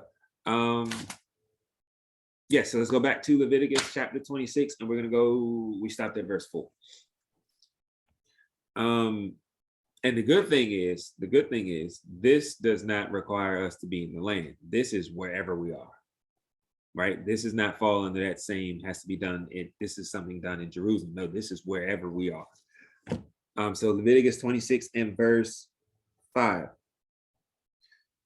And your threshing shall reach unto the vintage, and the vintage shall reach unto the sowing time, and ye shall eat your bread to the full and dwell in your land safely.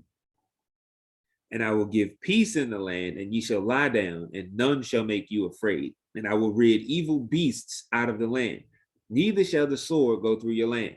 Really quick, is there a such thing as an evil animal?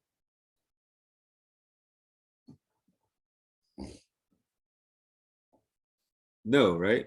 Like animals don't have consciousness is the way we do to be able to, determine good from bad or right from wrong, whatever. They act completely on instinct.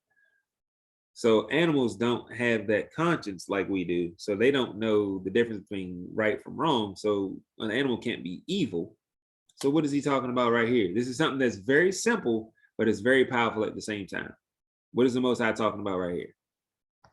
Evil beasts. He says, verse 6, that he will rid evil beasts out of the land.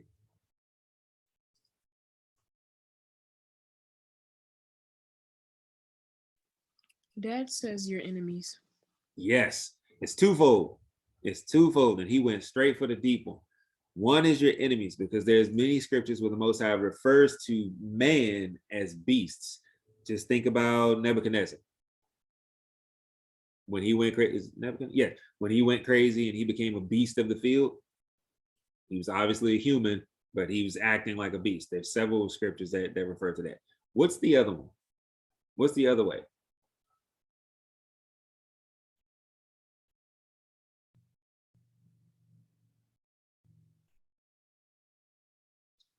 Janae, your square lit up like you was talking about. We couldn't hear anything.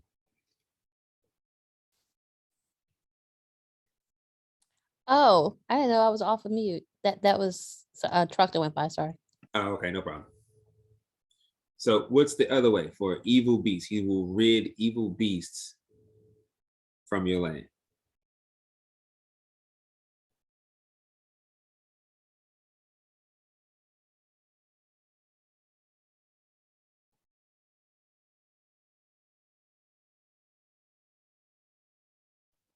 I'm just guessing now. Could it Go be could it be like the animals that are trained to do evil things? No, not that.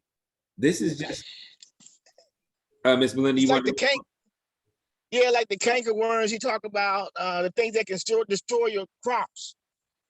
The animals that can destroy your crops. Oh, I see where you're going. That could be one. That could be a possibility. But this is going into this is also going into like predators. Think about if I'm a herder, I'm a sheep herder. I got sheep, right? I got to take my flocks out to water them and do all that stuff. I'm constantly worried about all the animals that can kill my sheep. Lions and bears and whatever else is out here. Like lions, tigers, and bears on my whatever is out there that can harm my sheep. The Most High is saying, if you keep my law, statutes, commandments, the rain that you need at this time is that there be no lions or no bears or no foxes or badgers or whatever to harm your sheep. So he's going to move all of that out of the land for your sake. Remember, we was talking about this a little while ago. When you're keeping the law, statutes, commandments, that you literally affect your environment, here it is right here. So I'm a sheep herder. I'm doing my absolute best to keep the law, statutes, commandments. Because of that, the Most High is going to honor his agreement. When I take my sheep out to water them, there are no bears around. There are no lions. There are no poisonous snakes. None of that. None of that is around. I don't have to worry about that. Right? That's what's going on here. That's what we're going into in verse 6. Verse 7. And ye shall chase your enemies, and they shall fall before you by the sword. And 5 of you shall chase 100, and 100 of you shall put 10,000 to flight. And your enemies shall fall before you by the sword.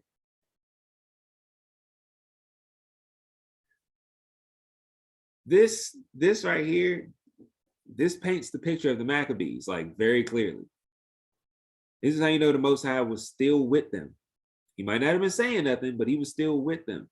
Because he says that 5 of you, 5 shall chase away 100. That's 20-to-1 odds. Is you for your people chasing away 100 people, your enemies. Obviously, they wish you ill will. When he says you're going to chase them away, you're going to kill them. And then he says that, verse 8, that 100 of you shall put 10,000 to flight. Now, 100 to 1,000 is 10-to-1 odds. 100 to 10,000 is 100-to-1 odds. See what happens when we become a nation and we're keeping the law, statutes, and commandments? This is why during the time of David and Solomon, that when the children of Israel were keeping the law, statutes, and commandments, and they called it the kingdom, it's because as a nation, if 100 of us can defeat an army with 100-to-1 odds, what can 1,000,000 of us do? What can 12 million of us do? We can literally subdue the entire planet as long as we're keeping the law, statutes, and commandments. This is why during those times of David and Solomon that it was called times of peace. As long as the Most High is fighting for us, there is no point in even coming over here to fight. You know you're going to die in the worst way. You know it, so we're not even worried about it. And the Most High already said that you can lie down and none shall make you afraid. You are completely at peace. You ain't worried about none of that. You're not worried about anybody coming in here trying to do that. Verse, yeah, okay. So where we stop? Verse 8. So verse 9. For I will have respect unto you and make you fruitful and multiply you and establish my covenant with you. Now, verse 9. For I will have respect unto you and make you fruitful and multiply you and establish my covenant with you. Let's turn to the book. Now this is the funny thing that I wanted you to see in Genesis. Let me see if you guys can pick it out. Genesis chapter 1, verse 27 through 28. Genesis chapter 1, verse 27 and 28. Now I want you to see if you can pick it out in comparison to what we just read in Leviticus 26. And it reads, so God created man in his own image. In the image of God, or in the image of Elohim, created he him. Male and female created he them. And Elohim blessed them, and God said unto them, be fruitful and multiply and replenish the earth and subdue it, and have dominion over the fish of the sea, and over the fowl of the air, and over every living thing that moveth upon the earth. Now I'm going to read 26 and 9 for you again to see if you can find it. For I will have respect unto you, and make you fruitful, and multiply you, and establish my covenant with you. What's the difference in what the Most High told the people before Adam and what the Most High is telling the children of Israel right here?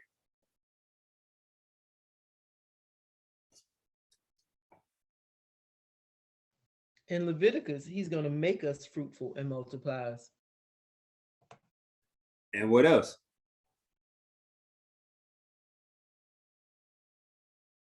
And establish his covenant with us. In Genesis, he told us to be fruitful and multiply. In Genesis 1, he's not even talking to us. He's just talking to the people before Adam, before Adam existed. He said, I will have respect for you. Absolutely. Even though we know there's a scripture where it says that the Most High is no respecter of persons, but that's referring to judgment. That means nobody is exempt from the judgment. And we know that all too well because the judgments are for breaking his law, statutes, commandments, it only applies to us. But you guys are absolutely right. He says, for I will have respect unto you, and the Most High is going to make us fruitful. When you hear something like that, you got to think about Rebecca. You got to think about Sarah. You got to think about all these women, like, I don't want to confuse y'all. You got to think about these women who were having issues with conceiving. And the Most High said, nah, don't worry about that. We got that covered. Like, I can't have children. Sarah laughed. I can't have children. What are you talking about? You kidding me? I ain't gonna have no kid. I said, you're gonna have a child. This time next year, you're gonna have a kid. I said you're gonna do that. Same thing with Rebecca, having trouble conceiving. I'm sorry, not Rebecca, Rachel, having trouble conceiving. He goes to Isaac. Listen, I said you're gonna have a child. You're gonna bring Jacob and Esau into the world. 2 nations are gonna be in your womb. Remember, she asked the question, if the Most High said that this was supposed to be, why am I suffering like this? Right? Because all before, she wasn't having children. She couldn't have them. So this is what he says, that I will make you fruitful. He's going to do it. And then he says, and multiply you. He says, and establish my covenant with you. These are all things that he is going to do. In Genesis, he told them, you guys go out there, y'all be fruitful, y'all multiply, y'all have dominion, yeah, blah, blah, blah, y'all do that. That's something y'all do. But when we keep the law, statutes, and commandments, the other end of the agreement, or the other end of the contract, his part is that he's going to bless us in everything. You're not going to have to go out your way to do nothing. I'm going to make this happen. I'm going to make you fruitful. I'm going to make sure that you multiply. And then I'm going to establish my covenant with you. You can't establish a covenant with me. That is the important part. You cannot establish a covenant with him. It's the other way around. It has to be. If you're trying to do it, it's not going to work. It has to be the Most High establishing a covenant with you. This is why he didn't call us his children. When we read in the previous chapter, he said that we are sojourners and strangers with him. I got to make the covenant with you guys. You can't make a covenant with me. It has to only work that one way. So he didn't make a covenant with these people here in Genesis 1. He didn't make a covenant with them because those wasn't his people yet. His people didn't come to Adam and Eve came into the site. So that's when the blessings and things came along. That's when, this is like Elder says when he says that everything has its Torah. All of creation has a Torah that it has to follow. This is the Torah that he gave them was be fruitful, multiply, and subdue the land, and have dominion over the birds and flowers, blah, blah, blah. When Adam comes onto the scene, Adam has dominion over them. Not just the birds and the animals and the flowers and the trees. He has dominion over those people as well. So yes, it's a totally different ball game what Adam has to what these people had, to what those people prior to Adam's existence. So yes, there was no covenant made with them. He gave them the law. He gave them their purpose. This is what y'all do. Go ahead out here and expand across the globe. Yeah, you guys be fruitful and multiply. the covenant that he established, because he only established the covenant with Israel. The covenant that he established was with us. Where do we stop? Verse 9. Okay, so verse 10. Yes, verse 10. And ye shall eat old store and bring forth the old because of the new. And I will set my tabernacle among you, and my soul shall not abhor you. And I will walk among you and will be your Elohim, and ye shall be my people. I am the Lord your God, which brought you forth out of the land of Egypt, that ye should not be their bondmen. And I have broken the bands of your yoke and made you go upright. So this is evidence of that covenant that the Most High made with us, to be our God and for us to be his people. All right. This is the first of it. Well, it's not the first we see, because we see with Abraham, Isaac, and with Jacob. But this is the first of it that we see after Egypt with the children of Israel, so that we can be his people. Now, those blessings that we saw in here, all of those blessings it's a lot. And so in Revelation 22 and 14, this is why I wanted to go here. John, these are the blessings that John is talking about in Revelation 22 and 14. And he just says it in such a simple way. Blessed are they that do his commandments, that they may have right to the tree of life and may enter in through the gates into the city. These are the blessings that John is talking about that we just read in Leviticus 26. He says, blessed are they that do his commandments. Yep, this is what you get. So that you can enter into the city and have access to the tree of life. These are all the things that you get. This is it right here. This is what John is referring to. And enter and through the gates. Yeah, because this is entering into the gates. You're talking about going into the kingdom. This is what life in the kingdom is going to look like for us. Yeah. You're not worried about enemies. You're not worried about, anything. Your environment will literally change to suit you. You ain't got to worry about nothing, killing your animals. You ain't got to worry about none of that stuff. I'm taking care of all of this. This is what that is. And he says, and made you go upright. Do you see that? Oh. You see that in the last part of 13, 26 and 13? He says, and made you go upright. So obviously, prior to him intervening on our behalf in Egypt, we weren't doing what we were supposed to. Okay. So he says, at that point, when I came to get you, I made you go upright. And that ties right into Ecclesiastes 7 when he says, lo, behold, I have made man upright. This is how you know who he's talking about. He's talking about the Israelites. He didn't make anybody else's soul upright. He made our souls upright. He says, but, even in Ecclesiastes 7, he says, but, he said, lo, behold, I made man upright, but they have sought out their own imaginations. You corrupt yourself. All that people talking about. Evil, he said evil imaginations, right? I don't know, let me check. It's Ecclesiastes 7 and, is it 7 and 7? No, that's a gift destroys the heart. It's Ecclesiastes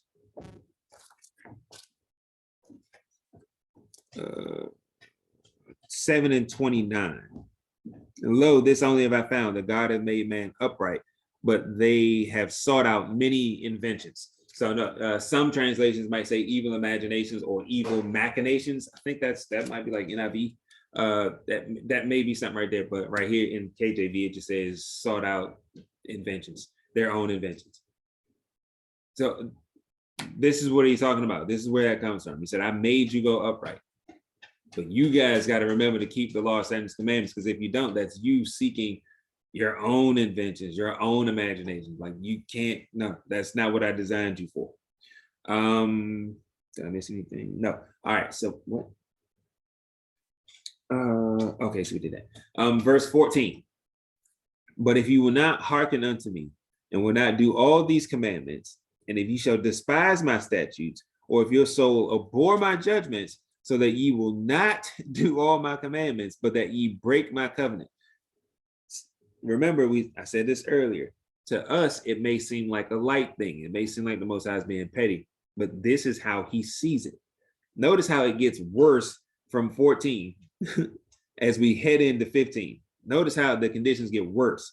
But if you will not hearken, or you will not listen to me, and will not do all these commandments, right? Not most, not some, but all.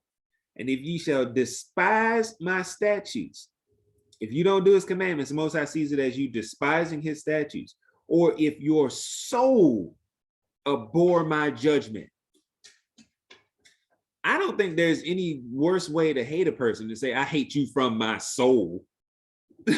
He says, if your soul abhor my judgments, so that you will not do all my commandments. And that's all it takes. If you're not doing all his commandments, the Most High says your soul hates his judgments and you despise his statutes. You're just like, wait a minute. I just forgot to wear fringes on this day. You're like, nope, until you repent, your soul hated my judgments and you despise my statutes. That's how the Most High says. It's just that simple for him.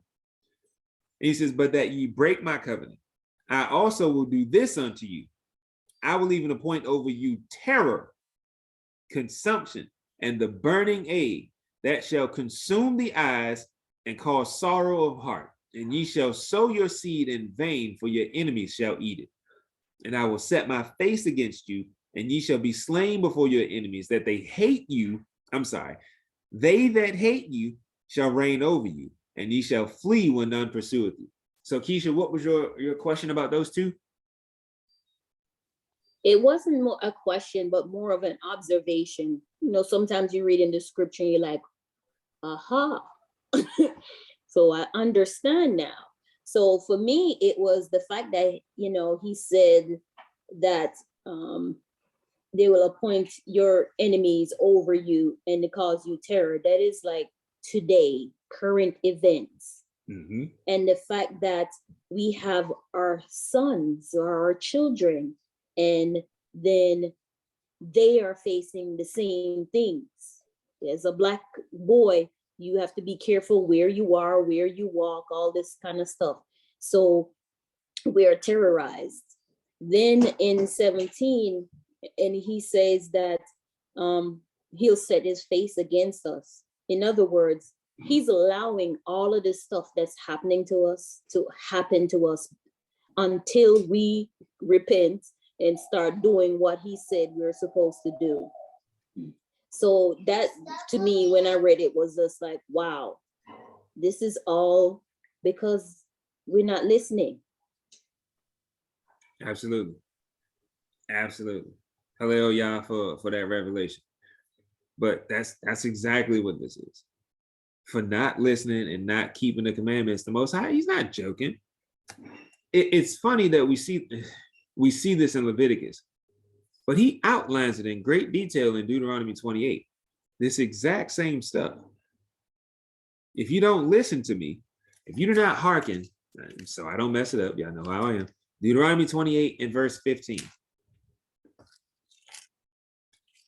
Just verse 15. But it shall come to pass, if thou wilt not hearken unto the voice of the Lord thy God, to observe to do all his commandments and his statutes, which I command thee this day, that all these curses shall come upon thee and overtake thee. The Most High ain't playing. We all know at this point that he's redundant and repetitive to get the point across. Like, I'm gonna keep saying it. I'll say it in every book. I'm gonna keep saying it. Keep my laws, statutes, and commandments, or die, basically. And die a horrible, painful, slow death. Like this, for some of us, it won't be quick. It just is what it is. So in verses 16 and 17, you're right. These are the things, and you got to pay attention to the language. Verse 16, I also will do this unto you. Not nobody else. He ain't say your enemy's going to do it. Not the devil. I will. I will even appoint over you terror, consumption. Consumption is a disease where you waste away. And the burning egg, that's fever. That shall consume the eyes, a fever that consumes the eyes. I don't even know what that means. That sounds horrible. and cause sorrow of heart, and you shall sow your seed in vain, for your enemies shall eat it. That's literal and that's spiritual. So sowing your seed in vain means literally you plant your crops and you're not going to get to enjoy it. We all know what that looks like during the times of slavery. We did that. But it's also talking about our children and the generations to come after us. We will have children and our enemies will kill them. Down in Florida and down in Louisiana, this was a very popular thing during the times of slavery. It was called gator bait. They would literally go into your house and take your newborn child or your young toddlers, take them, tie a rope onto them, and toss them out onto the shore so that alligators would come up while they cry. And when the gator tries to eat the kid, they will make an effort sometimes to get the kid out of the way. But if they don't, alligator just killed your kid. And they use that as bait for the alligator to catch these daggone things. This is what we're talking about. So literally, when he says eat it, it doesn't mean that our enemies are going to eat our children, even though that is a thing that happens nowadays. I don't know how long it's been happening, but it's a thing that happens where like they're watching, where like Caucasian people will consume our like dead fetuses, and they have these parties where they eat people. That's a thing. That like Not people, us. Yeah, us. It is. I don't know. So literally, yes, literally. But I don't know if it was happening during this time. But the Most High knows everything. He knows the end from the beginning, so he could be talking about that too. But anyway, he says, "For your enemies shall eat it," meaning that they will use you and they will consume you, and that will be it. They will use you up. So literally, your children. That's the thing. Just like during slavery times, they would have these they call them stud farms, where they would have one of their big buck slaves mate with a bunch of their large women or whatever to try to produce large slaves. Like that was a thing, so that they could have more help on the farm, more they could produce more crops. That was the thing. But this is, y'all get the point. Verse 17. 18. And if you will not yet for all this hearken unto me, then I will punish you 7 times more for your sins. And I will break the pride of your power, and I will make your heaven as iron and your earth as brass, and your strength shall be spent in vain, for your land shall not yield her increase, neither shall the trees of the land yield their fruits. And if you walk contrary unto me, and will not hearken unto me, I will bring 7 times more plagues upon you according to your sins. I will also send wild beasts among you, which shall rob you of your children and destroy your cattle and make you few in number, and your highways shall be desolate. Remember what I said just a minute when we read that just a minute ago in 26 and in 6. He says, I will rid evil beasts out of the land. This is exactly what he's talking to when he says what he's talking about in verse 22. I will send wild beasts among you, which shall rob you of your children. So they're going to eat your kids and destroy your cattle. Like I said, if you're a sheep herder, if you're a shepherd, and make you few in number, and your highways shall be desolate. So these wild animals were eating children, your cattle, and you. Did you hear about such and such? He got mauled by a bear? That's what happened. So verse 23. And if you will not be reformed by me by these things, but will walk contrary unto me. Can I be honest with y'all? Can I just be frank real quick? How stupid and how rebellious does a person have to be to see the punishments that the Most High is giving out, to see the judgment and be like, nah, man, I ain't gonna do what he said do. Like, where is our mind? Like, what are you doing? The Most High said, I'm going to put you through all of this crap if you don't follow me. And then you look around like, dang, all of that stuff is happening right now. And you still be like, nah, I ain't going to do what he say do. Are you serious? That's a nigga. And that's the definition of insanity. Like, did you see it coming? You heard it was supposed to happen. Here it is, and you still won't change. Anyway, verse 23. And if you will not be reformed by me by these things, but will walk contrary unto me, then will I also walk contrary unto you, and will punish you yet 7 times for your sins. Has anybody been keeping the math at this point? So this is why willful sin is horrible. When you get to this point, in verse 24, he's going to punish you yet 7 times for your sins. If we go up just a little higher, verse 18, and if you will not yet for all this hearken unto me, then I will punish you 7 times more for your sins. So that's already an increase of 7 times. When you get to verse 24, there is yet another increase of 7 times. So that's 7 times 7. How much more punishment can you take before you get it through your thick skull that he ain't playing? Anyway, verse 25. And I will bring a sword upon you that shall avenge the quarrel of my covenant. And when ye are gathered together within your cities, I will send the pestilence among you, and ye shall be delivered into the hand of the enemy. And when I have broken the staff of your bread, 10 women shall bake your bread in one oven, and they shall deliver you your bread again by weight, and ye shall eat and not be satisfied.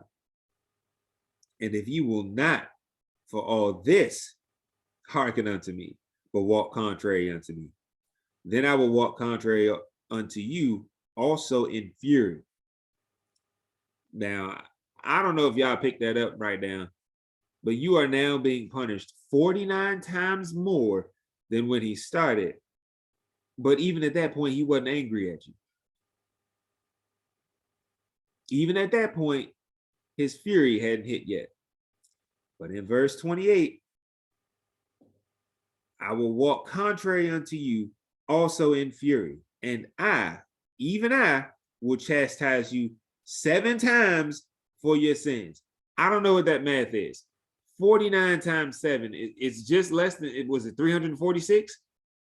That 346 times. Verse 29. And ye shall eat the flesh of your sons, and the flesh of your daughters shall ye eat. And I will destroy your high places and cut down your images and cast your carcasses upon the carcasses of your idols. And my soul shall abhor you. Verse 29. Does anybody remember when that happened? When did that happen?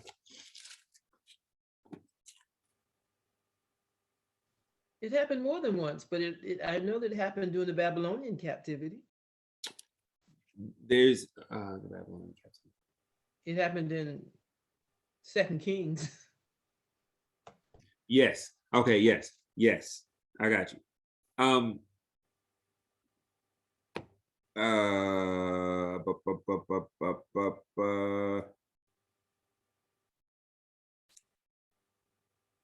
Luke chapter 21. Yes, what you're talking about is in 2 Kings, yes. But here's another time where it happened. And you got to realize the fact that it happened meant that the Most High is at that point, he's pissed at the children of Israel. He is now walking with them, walking contrary to them in fury.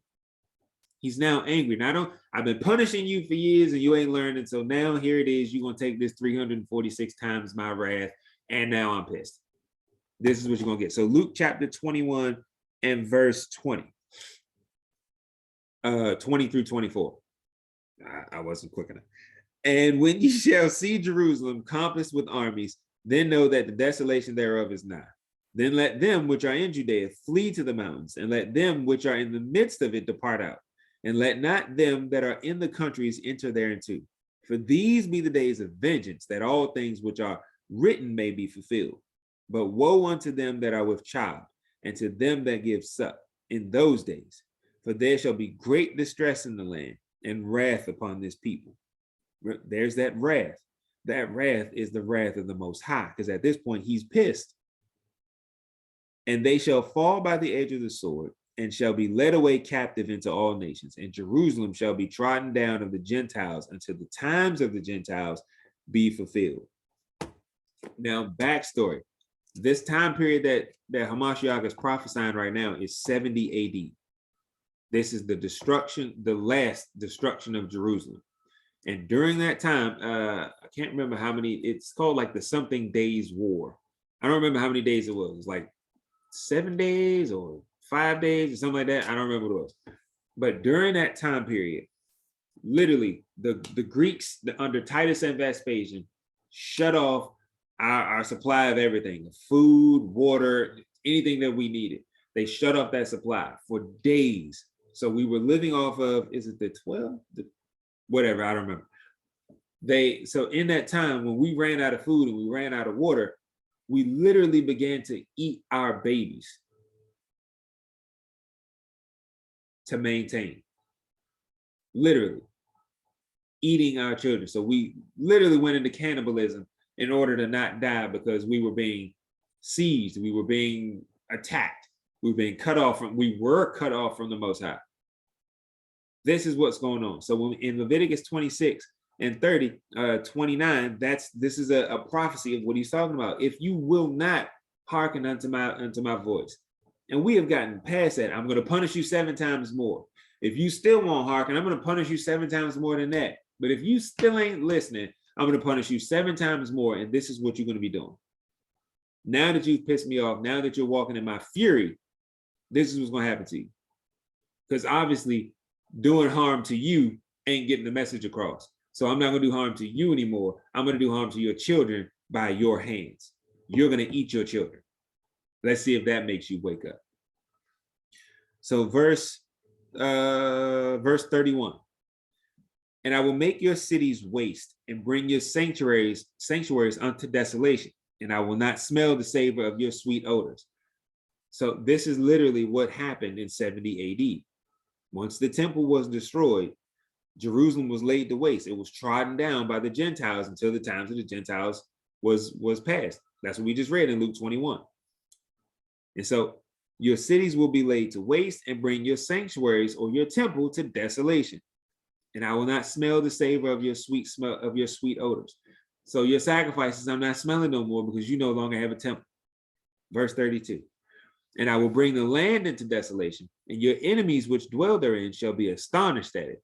And I will scatter you among the heathen, and will draw you out, and will draw out a sword after you. And your land shall be desolate, and your cities waste. That's 3 times he said that. You ever been talking to somebody and they get so angry that they keep saying like the same stuff over and over again? This is what's happening. Right here in this verse, the Most High is shown in these verses, the Most High is showing you that at this point, he is so upset that he's starting to repeat himself, like right here. Like, you done got me to the point, man, I'm gonna punch you in the face, and I'm gonna go out and I'm gonna punch you in the face, and then I'm gonna throw a rock at you, and I'm gonna punch you in the face. Like he's that mad where he's like, I can't even get the words together to explain how much damage I'm gonna do to y'all if you don't pay attention to me, if you don't do what I'm telling you to do. He keeps saying that I'm going to lay your cities to waste and your sanctuaries to desolation. He keeps saying, he says like 3 times. Verse 34. Then after you guys have gone, I've removed you from the land because y'all are hard-headed. You done got me to the point where my soul hates you. Then shall the land enjoy her Sabbaths, as long as it lieth desolate, and ye be in your enemy's land, even then shall the land rest and enjoy her Sabbaths. That's heartbreaking. Like the land will then enjoy her Sabbaths because you ain't listening to do what you're supposed to do. The land will finally get a chance to rest while you are in captivity, even though this is the land that I promised you. That's just, all right, maybe it's just me. 35. As long as it lieth desolate, it shall rest, because it did not rest in your Sabbaths when ye dwelt upon it. And upon them that are left alive of you, I will send a faintness into their hearts in the lands of their enemies, and the sound of a shaken leaf shall chase them, and they shall flee as fleeing from a sword, and they shall fall when none pursue it. Y'all saw it. And they shall fall one upon another as it were before a sword, when none pursue it. and ye shall have no power to stand before your enemies. And ye shall perish among the heathen, and the land of your enemies shall eat you up. And they that are left of you shall pine away in their iniquity in your enemies' lands, and also in the iniquities of their fathers shall they pine away with them. Verse 39, you guys remember that, right? For all they that hate me, I will visit their sins into the third and fourth generation. Yeah, that's that right there. Verse 40, if they shall confess their iniquity and the iniquity of their fathers with their trespass, which they trespass against me, and that also they have walked contrary unto me, and that I also have walked contrary unto them, and have brought them into the land of their enemies, if then their uncircumcised hearts be humbled, and they then accept of the punishment of their iniquity. That right there, that takes humility to I don't know what level. It's my fault. I messed up, right? I sinned and my transgressions caused you to punish me. And you punished me in like a horrible way. But it was my fault. It was completely my fault. I accept the punishment. I accept the consequences of my actions. That takes. It's also it says also what they did, what our ancestors did. That we gotta ask for forgiveness for that too. That because he's still visiting those iniquities upon you. That's where it came from. It wasn't us that transgressed the law, statutes, and commandments way back during the time of what. That wasn't us, even though we haven't gone through regeneration yet. But that was our forefathers. That was them back there. He's still revisiting that sin upon us. So yes, the only way to break that is to repent for that on their behalf. But even that increases the level of humility you got to have. The Most High is like, yeah, I know. Just like those wicked people benefit from slavery, they benefit from the wickedness that their forefathers did. Yeah, you are down here suffering from the repercussions of their actions. Once you know that and you begin to ask for forgiveness from that stuff that you ain't even do, that takes tremendous humility. But even after all of that, verse 42, then will I remember my covenant with Jacob, and also my covenant with Isaac, and also my covenant with Abraham will I remember, and I will remember the land. Now, do you literally think that the Most High forgot? You think he forgot what he promised Abraham, Isaac, and Jacob? It was a conditional covenant in the first place. If you would walk after me and fear me and keep my law, statutes, and commandments, then I will bless your seeds and your inheritance. But if they don't do what I tell them to do, I got something for them. So it says, then will I remember my covenant. Oh, we just read that, 43. The land also shall be left of them, and shall enjoy her Sabbaths, while she lieth desolate without them. And they shall accept of the punishment of their iniquity, because they despise my judgments, and because their soul abhorred my statutes. And yet for all that, when they be in the land of their enemies, I will not cast them away, neither will I abhor them, to destroy them utterly and to break my covenant with them. For I am Yahuwah, their Elohim. That right there, highlight that, circle it, covered in glitter, whatever. This is what we need to remember. We need to keep that like in the forefront of our minds. After we acknowledge our sins, after we acknowledge the sins of our forefathers, and we accept the punishment, we accept the judgment, the consequences for ours and their actions.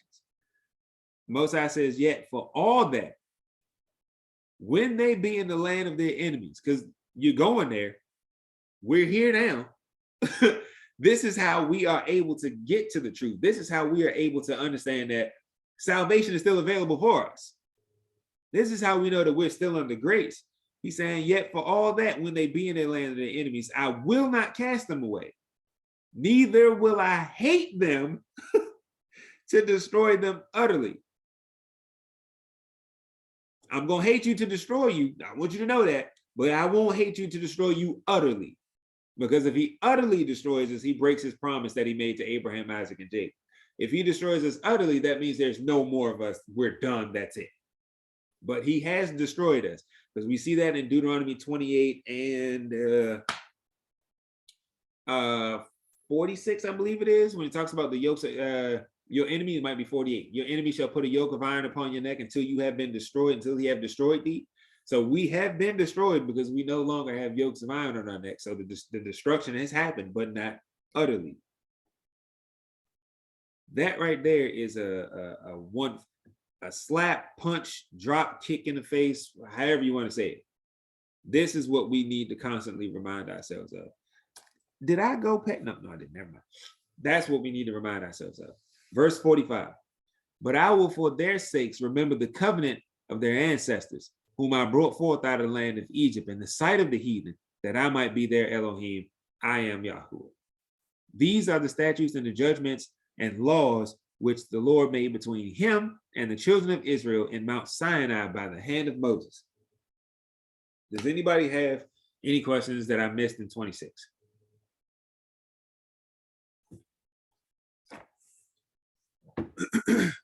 All right, let's go. Was there anything in 27? Nope. Chapter 27 and verse 1. And Yahuwah spake unto Moses, saying, Speak unto the children of Israel, and say unto them, When a man shall make a singular vow, the persons shall be for the Lord by thy estimation. Okay. Now this is something you got to keep in mind. This singular vow is something out of distress. Somebody makes a very a serious vow unto the Most High. That estimation is how much it costs, the value of it.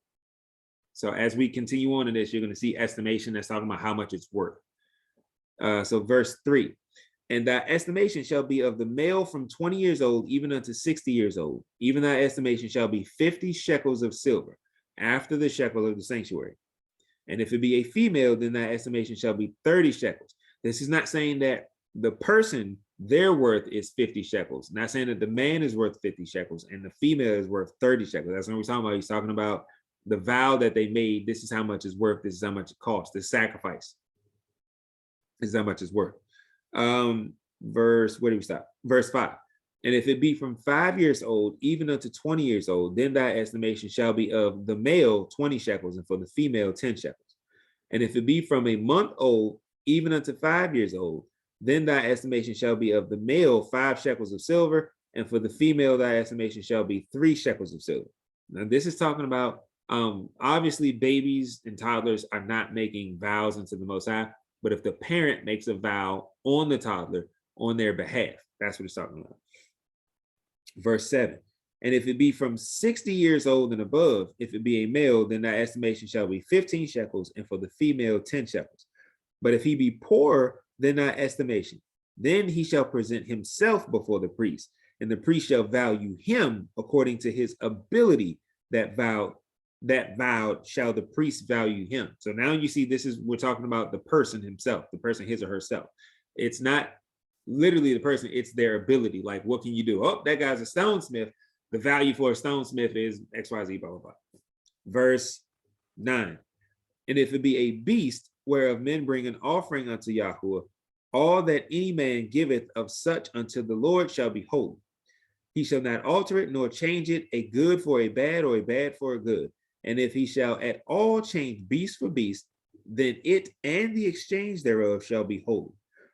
So, and I think we're about to get into that. I think, yes, we're going to get into it when it talks about the 10th part of like the animals, anything that passed under the rod, that's the tithe, that's what belongs to the Most High. If, let's say, while you're out there and like literally you're holding a rod up and everything that's able to go under that rod, that's the 10th part, because remember, age and animals, and just like everything else, goes according to size. So if it's over above a certain size, that's not the firstling, that's not the first part of the 10th. So everything that fits under that rod that can go under the rod, that's the 10th part. Those are the firstlings for the Most High. If within that group of the 10th, one of them is lame or something, I don't know, whatever, has a broken leg, you can't go in and say, all right, I don't want to give that one to the Most High because it's lame. I'm going to go over here and find another one and put that in and take out the one that's lame. The Most High is saying right here, if that lame happened to be in that 10th, I want that one too. And if you try to exchange it, I want the one you tried to exchange it for. That's what he's going into right here. Verse 11. And if it be any unclean beast, did we do that? Yes. And if it be any unclean beast of which they do not offer a sacrifice unto Yahweh, then he shall present the beast before the priest, and the priest shall value it, whether it be good or bad, as thou valuest it. Who art the priest, so shall it be. But if he will at all redeem it, then he shall add a fifth part thereof unto thy estimation. That's literally, you're adding more money unto it. So if they say, hey, look, that thing's worth 20 shekels, you got to add a fifth of that. That's another 4 shekels. So you got to add 24. You got to give them 24 shekels. Verse 14. And when a man shall sanctify his house to be holy unto Yahweh, then the priest shall estimate it, whether it be good or bad, as the priest shall estimate it, so shall it stand. And if he that sanctified it will redeem his house, then he shall add the fifth part of the money of thy estimation unto it, and it shall be his. So remember back earlier in 25, when it's talking about redeeming your possessions, or a man redeeming himself out of slavery or servitude. This is what he's talking about. So if a person wants to redeem a house, one that is the walled city thing, that's for a specific house, you have a year to do it, but it can be done. So if you're trying to redeem a house, the priest shall come through when it's time for you to sanctify it or set it apart. The priest shall give you a value on that house. Now, this is really going into real estate. The priest shall give you a value for that house. And when you want to redeem it, you pay the value plus a fifth. That's what it's talking about when you redeem it, when you buy it back. Verse 16. And if a man shall sanctify unto the Lord some part of a field of his possession, then thy estimation shall be according to the seed thereof. An omer of barley seed shall be valued at 50 shekels of silver. If he sanctify his field from the year of Jubilee, according to thy estimation, it shall stand. But if he sanctify his field after the Jubilee, then the priest shall reckon unto him the money according to the years that remain, even unto the year of the Jubilee, and it shall be abated or deducted from thy estimation. And if he that sanctified the field will in any wise redeem it, then he shall add the fifth part of the money of thy estimation unto it, and it shall be assured to him. And if he will not redeem the field, or if he have sold the field to another man, it shall not be redeemed any more. But the field, when it goeth out in the Jubilee, shall be holy unto Yahweh, as a field devoted. The possession thereof shall be the priest's.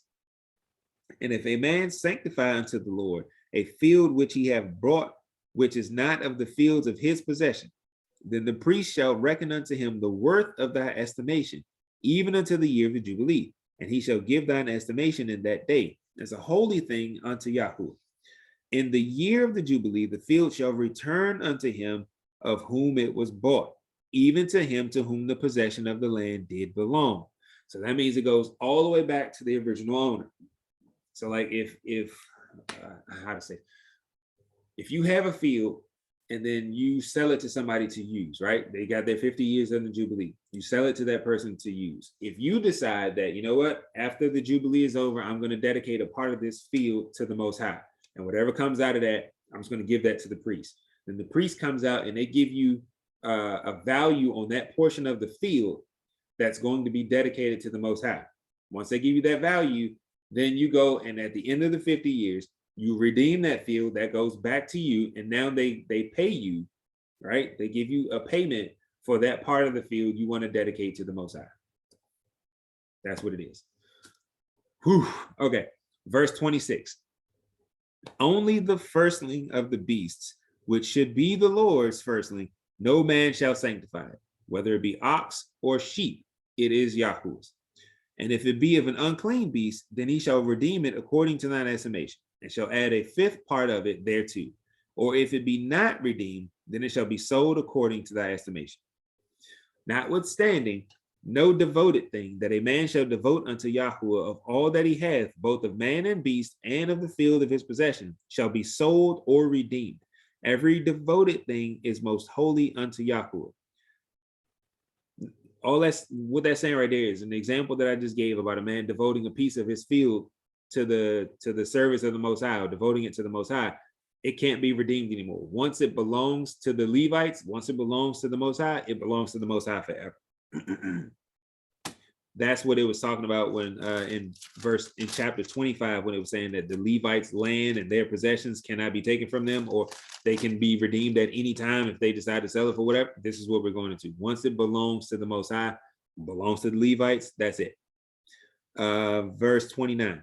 None devoted, which shall be devoted of men, shall be redeemed, but shall surely be put to death. Now, verse 29, I'm not even going to pretend I am not clear on. I don't understand what that's talking about. But if we need to, I will definitely come back to it. If somebody's like, I need to know, I'll definitely do some study and we'll try to find that out. Verse 30. And all the tithe of the land, whether of the seed of the land or of the fruit of the tree, is Yahuwah's. It is holy unto Yahuwah.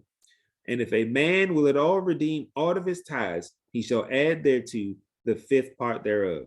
And concerning the tithe of the herd or of the flock, even of whatsoever passeth under the rod, the tenth shall be holy unto Yahuwah. He shall not search whether it be good or bad, neither shall he change it. And if he change it at all, then both it and the change thereof shall be holy, it shall not be redeemed. These are the commandments which Yahuwah commanded Moses for the children of Israel in Mount Sinai. And that is officially the end of Leviticus. There was a lot in that was tough. That was tough. Are there any questions concerning chapter 27?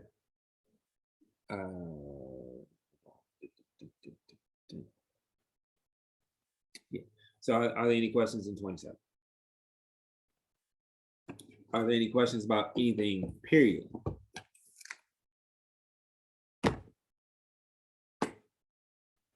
I don't know if you guys noticed, but I've really been trying to keep the lesson part like 2.5 hours at max. And we're like right there.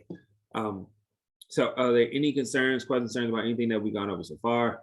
About anything that we missed in Leviticus, something you saw that you went studying and you was like, hey, I got a question about that. Anything we need to address about that?